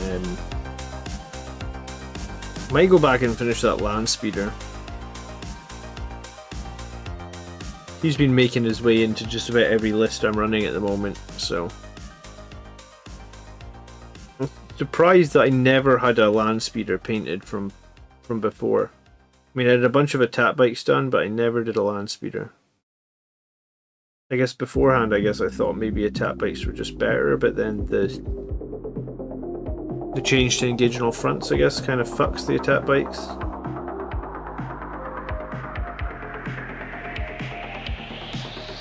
Alberta, Canada is decent for GW online orders, but it depends what you're getting. I've been waiting on 3 broadsides for 6 months or so. Other stuff comes in within a week. Wow. 6 months, that's hardcore, man. I've never had to wait that long for models here in the UK, but I guess they get manufactured in the UK, so it's quite a bit quicker. I think the longest I've ever had to wait would have been like 3 weeks.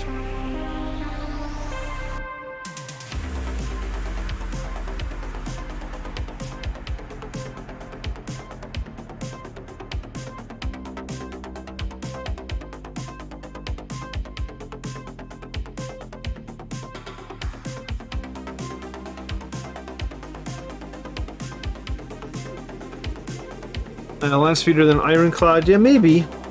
I'm also wanting to do Voidsman at Arms.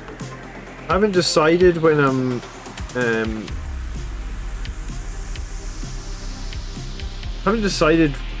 fielding the Voidsman at Arms. But I haven't really decided when I'm fielding the Ironclad either, to be honest.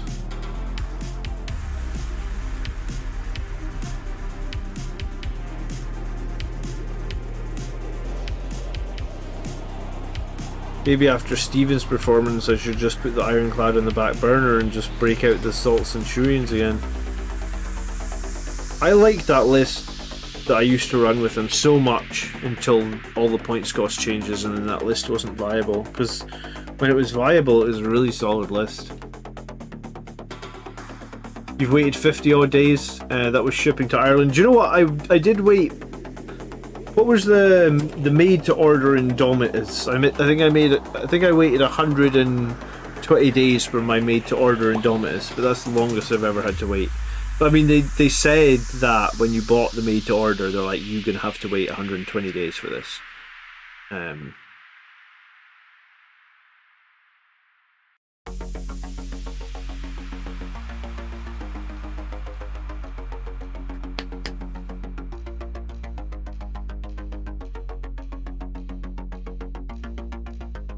You're waiting on a decal. I mean, it sounds to me like, I didn't realize they were having this much problems filling stock, but it sounds to me like a lot of people put in orders and they're backlogged, I guess.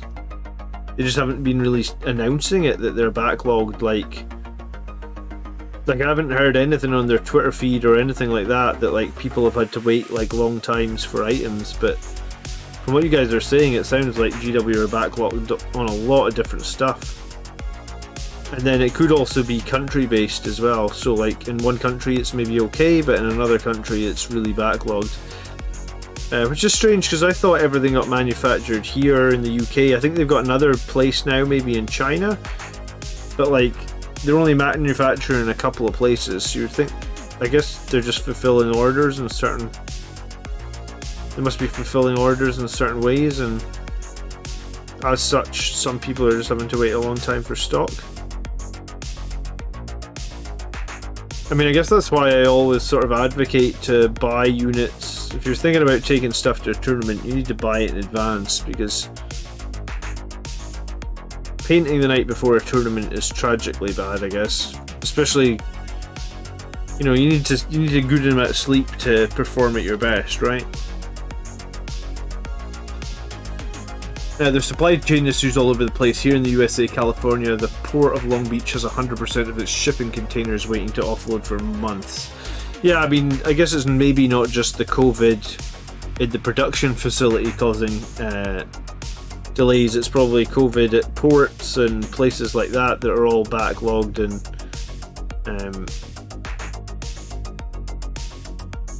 I actually don't know what the state of COVID is in America right now. Like, is it masks are gone, masks are still advised, hospital admissions are bad, hospital admissions are low, like, because in the UK it's basically you don't have to wear a mask, but I would say like 10 or 20 or 30% of people are still doing it. I mean, I've been in a shop like 5-6 times since they got rid of the mask rule, and I would want to say that the only 2 times I didn't wear a mask was because I'd forgotten a mask. I was really bad at having to run back to the house before, because I was like, oh shit, I forgot a mask, you know? And I was only in and out of the shop in like 5 minutes. What did you proxy for Voidsman arms? Tempest Scions. I used Tempest Scions, and I found a couple of shotguns from Necromunda because the sergeants need to have shotguns. So I'm going to chop off the wires on the las guns, because it's like hot shot las guns, right? I just want regular las guns. So I'm probably going to chop off the wires on the las guns and run the sergeants with Necromunda based shotguns. I think the Goliath kits that came with the Necromunda starter set had like a couple of shotguns in there, and I might have had some shotguns way back from like some scouts, because scouts can have shotguns, right? So I think I might have had some scout arms that had a shotgun or two. So yeah, Tempest Scions are going to be my proxy for the Voidsmen for sure. And what's quite cool is their armor could be painted in almost like a Blood Angels type style, because they kind of just look like less armored Marines, right? Pac-Man says it's masks in big cities, but the rural areas, basically it's not a big deal. Bringing something I haven't played before to a tournament is stupid. Yes, it is, 100%. Going to a tournament, you need as many games as you possibly can have had with that with those units or with that army list. Anyone that like, because when shit hits the fan, you need to know how to react. If you're playing something new, you won't have a clue.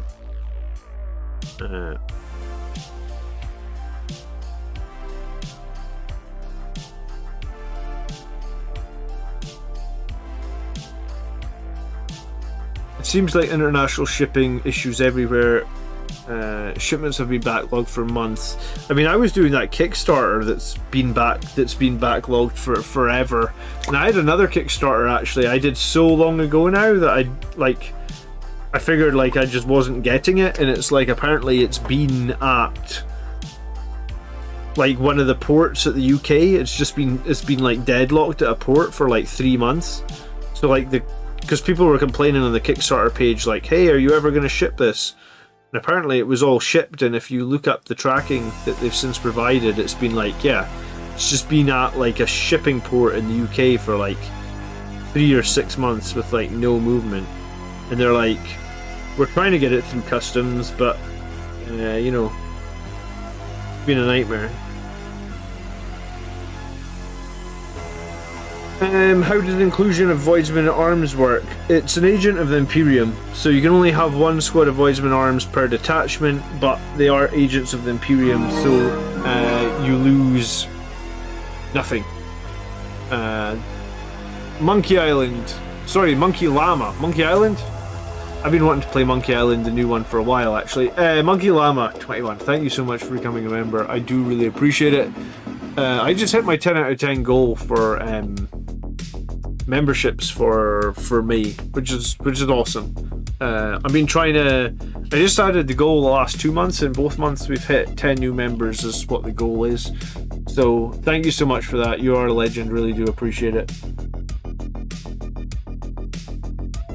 But yeah, so you just. I mean, if you've got Battlescribe or something, to add Voidsmen at Arms, you just add an Imperial. You can just add them as an agent of the Imperium so they're basically like in a special detachment where you're just taking them. You don't lose anything. You don't lose Savage Echoes. You don't lose Red Thirst. You don't lose any of your doctrines.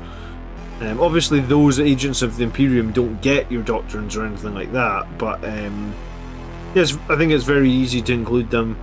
And I mean, the main reason I would include them is because you want to do like Nachman data with a very cheap unit, or you want to do Engage on All Fronts with a very cheap unit. And it would be quite a big commitment to take 2 squads of Voidsmen, because you need 2 detachments.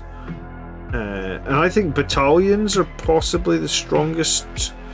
Like CP is really important at the moment, and especially with like those CP changes coming up, I don't know if I could fathom running 2 squads of Voidsmen at Arms. I actually have bought 10 of them, but I'm probably going to run a single 6-man squad. That's 80 points or something. Sorry, not 80 points. 8 points per model. So 6-man squad is 48 points. So 6-man squad is the exact size of the squad for Nachman data. So I think 6-man squad, 48 points. They just basically all have las guns. You don't really expect them to do much fighting, though, are you?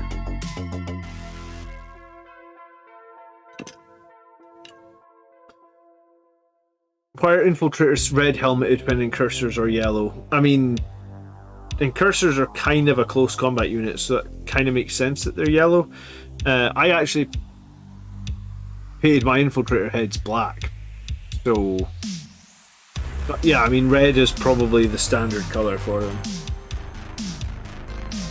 If you use Discord, be sure to link your YouTube account to get the members thread. Yes, please do that. You can only include 1 squad per detachment, correct. So a squad of 5 to 10 per detachment. Alright, I'm going to put a little bit of grey on both these guys, and then I'm going to call it maybe 15 minutes early tonight, guys. Like I said, I didn't get much sleep last night because my wife had to run to hospital at like 5 o'clock in the morning or something, so yeah. Thank you, Peter, I do appreciate that. keep meaning to join. You can join Discord on your phone. It's very easy to do.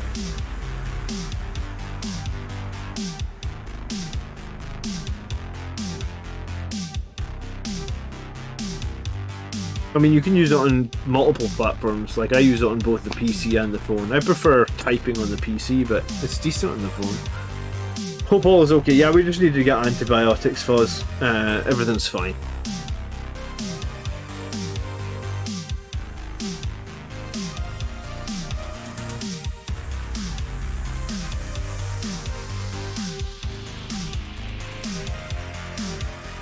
But yeah, I guess I've been running on less sleep anyway because of the baby, and then that last night was just like, oh my god, I was really struggling not to fall asleep on the couch this afternoon.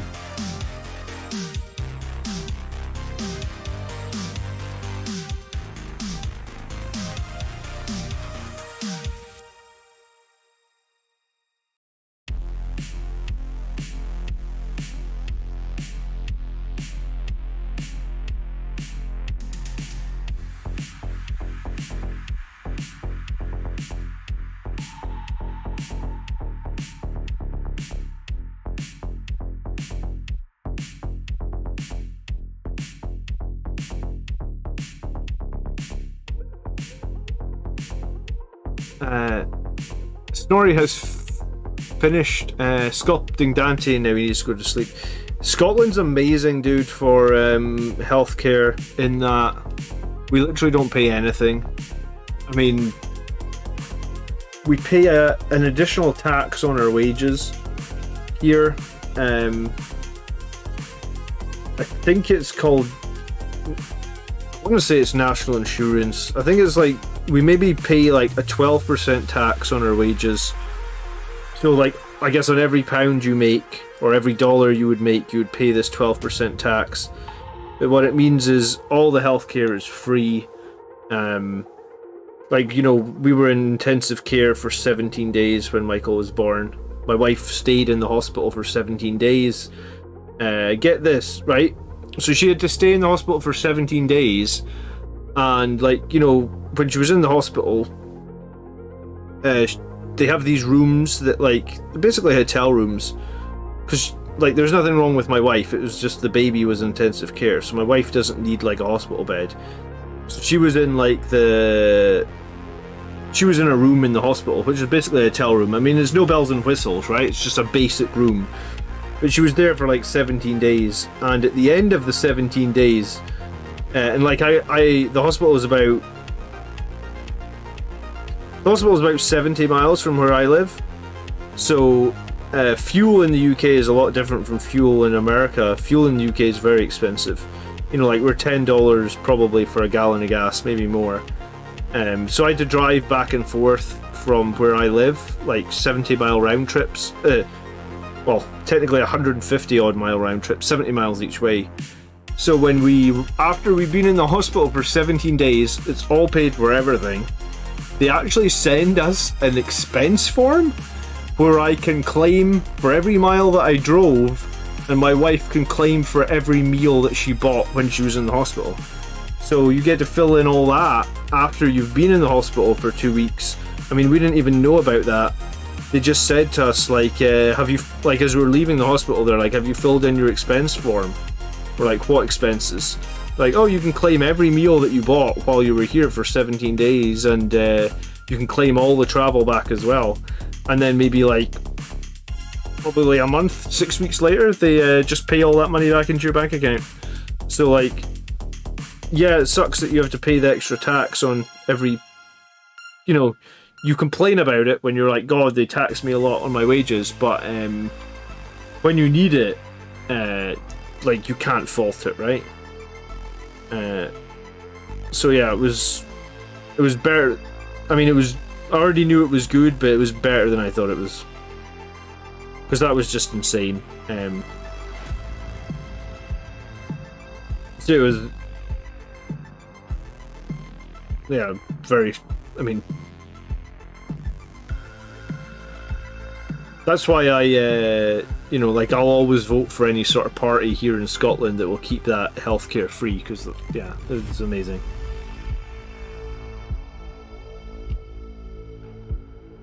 Prescriptions, everything are free, you know.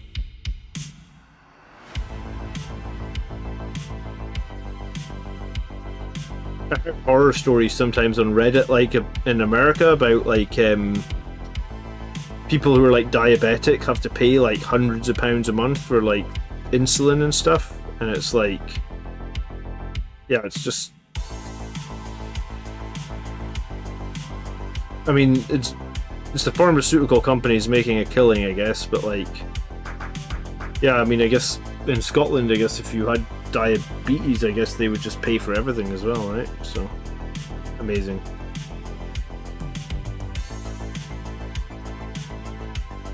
But yeah, I think I'm gonna have a think about Centurions, but I don't know if I'm including them again at the moment. I guess it would come down to if I feel like I could run a Sanguinary Priest, because that's when I think the Centurions excel.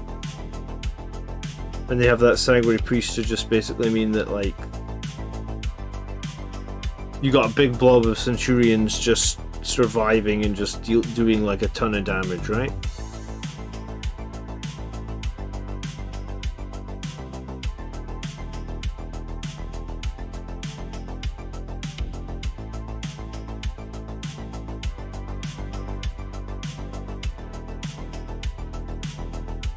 In Canada, it's part of our taxes, but the exemptions like medications are non-mandatory procedures.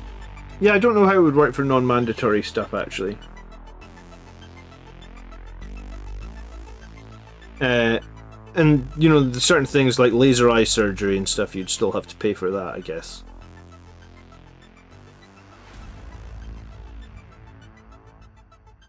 I don't know, I'm scared of laser eye surgery. I feel like I can deal with glasses. I don't want anyone going near my eyes with a laser. I'm sure it's totally safe, but yeah, I don't know. I don't fancy it.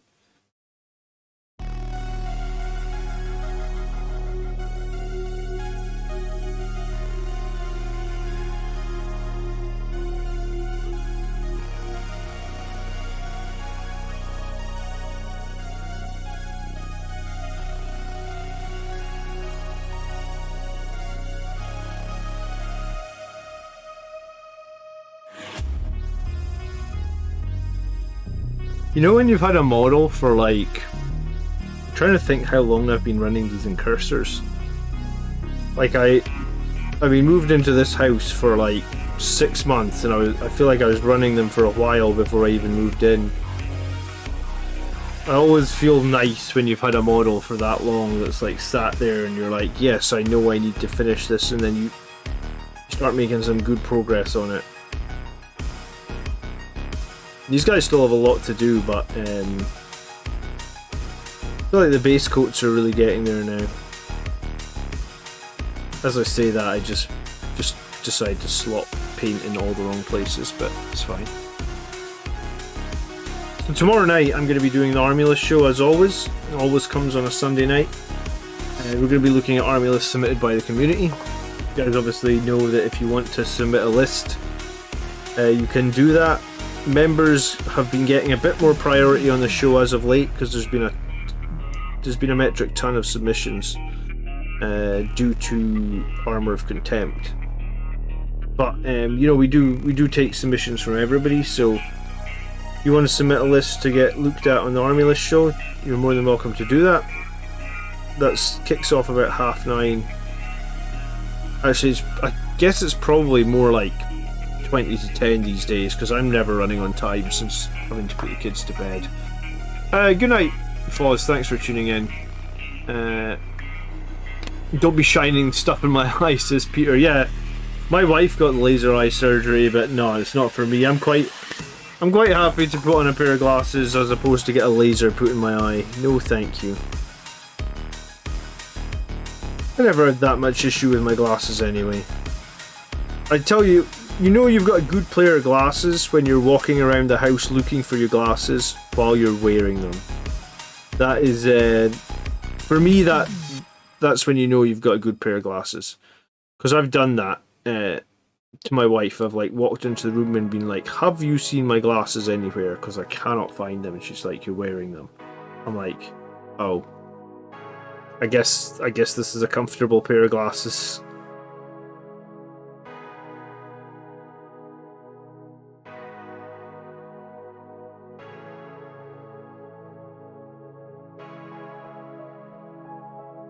I love the yellow beakies, honestly. They give me a warm, fuzzy feeling. They're just so cool.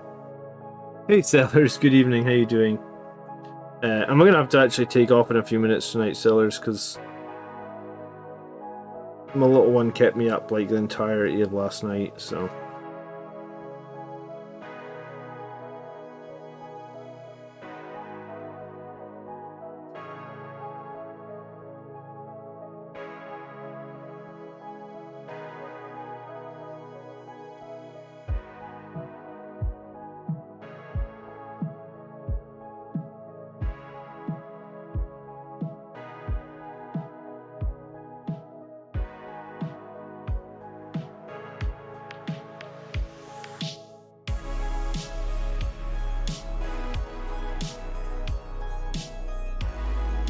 Yeah, it's good to see you too.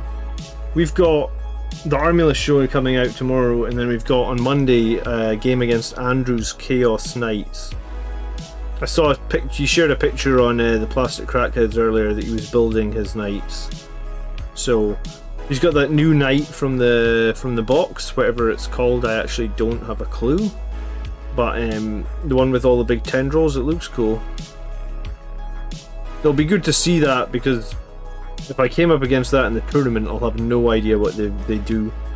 So I'm kind of glad Andrew wanted to bring it on the channel like 2 weeks before the tournament, so I could see the new knights. I don't know if anyone will be running them at the tournament, but it's worth catching a game against them if I can, you know.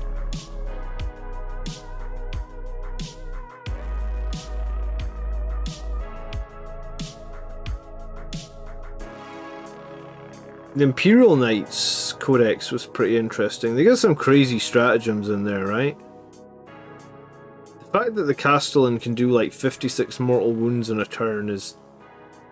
I guess it's horrendous, but also like... It's good to know what you're facing up against. I wish Blood Angels had a strat that would even average 10 mortal wounds in a turn. Yeah, the Volcon looks fucking crazy, Manuel, right? It's like, on 6s it does 3 mortal wounds, and it's like heavy 6? I'm like, Jesus. So with some hot rolling, you could literally instantly do like 10 mortals, on top of like the basic damage. I'm very scared about that. I actually made a video like a month or two ago complaining about how swingy some of the stuff was. You know, like, Volcon Contemptors are a perfect example. Like, they're too swingy for my liking. And then it's like, oh, they just released this knight that on 6s does 3 mortal wounds. I'm like, what? That sounds pretty fucking swingy. Chaos Knights, yeah, Chaos Knights indeed.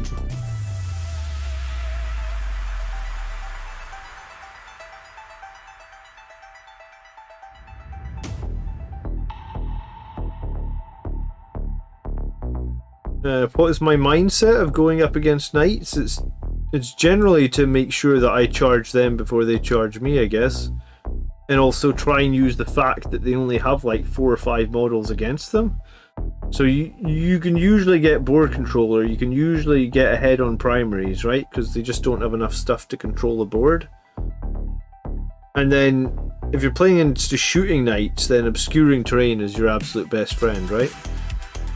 Like in turn 1 you should just obscure everything. Possibly even in turn 2, like just give them no targets. And that's kind of... I mean, if you watch back any of my recent games, even games against like Tau and stuff, like watch how much stuff they can actually shoot of mine in the first turn. You know, like typically they'll get to shoot nothing. Like everything will be in position where like it's just obscured, and sometimes even into turn 2. Like I'll try and I'll just try and make it super difficult for them to shoot anything. If I'm playing an army against, like I was playing Khorne last week, then I don't need to worry about that, right? Because Khorne literally have like no shooting. I mean, he had a Terax drill which had shooting, but he chose not to shoot it because he wanted to keep his charge distance down. So Khorne are a weird one in that, like, that's probably a bad matchup to watch. But if you watch any of my other games where I'm up against like armies with a good amount of shooting, like I'll just obscure everything. And then jump from cover to cover and try and remain as much obscured as totally possible, or as physically possible. And I mean, that's how I guess that's how you're going to have to deal with knights, right? Especially if they got Volcons like that, they can do like stupid amounts of mortal wounds. You just have to hide from them until you can get on top of them, basically, in close combat phase, and then it doesn't matter if they can see you or not, you just have to fight them.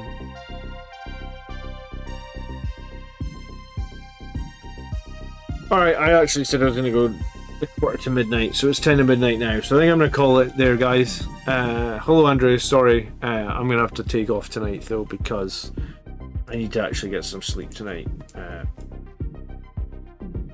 My kids kept me awake pretty much half the night last night.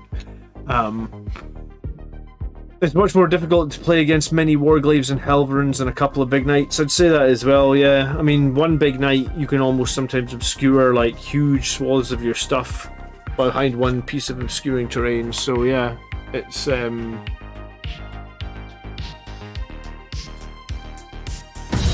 But I mean, tune in on Monday night, Peter, and I guess you'll see how I play against knights. Usually Peter I Costerman beat donated knights. $10 Canadian via Super Chat. Thank for the comments.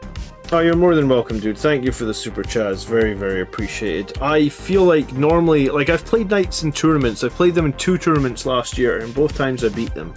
So I feel like I know how to beat knights with Blood Angels. It's definitely about hiding. It's definitely about making sure you are the aggressor, because, you know, whenever they attack you, they have a shitload of... They have big weapons that have flat 6 damage and stuff like that, right? So they're instantly killing models. Doesn't matter what model it is. Blade Guard, Centurions, Sanguinary Guard. They're just killing models outright. But yeah, I feel like I usually beat knights. So I guess we'll see how we do against the newest Chaos Knights. But speed, obscuring terrain, and dictating the engagements is how you beat knights, I feel like. And don't, like, if you stand in the open, you'll lose a lot. Even if you stand in cover, you potentially lose a lot against some of those thermal cannons and stuff like that. So terrain can have a big effect on it as well. But yeah, I'm gonna head off, guys. Thank you so much for watching tonight. I hope you enjoyed the stream. It was nice. It's always nice hanging out. It's always nice having so many people stop by. And we'll be back tomorrow night to look at army lists about 9:30, so 2 hours 20 minutes earlier than it is now. If you don't have the, if you're not sure of the time conversion, about 2 hours early from now. All right, enjoy the rest of your evening. Thank you so much. Appreciate the super chat. Super appreciate the membership as well, because I was really trying to hit my goal. So really happy to hit that, and I'll catch you guys tomorrow. All right. Good night. By the blood army is strong. Peace.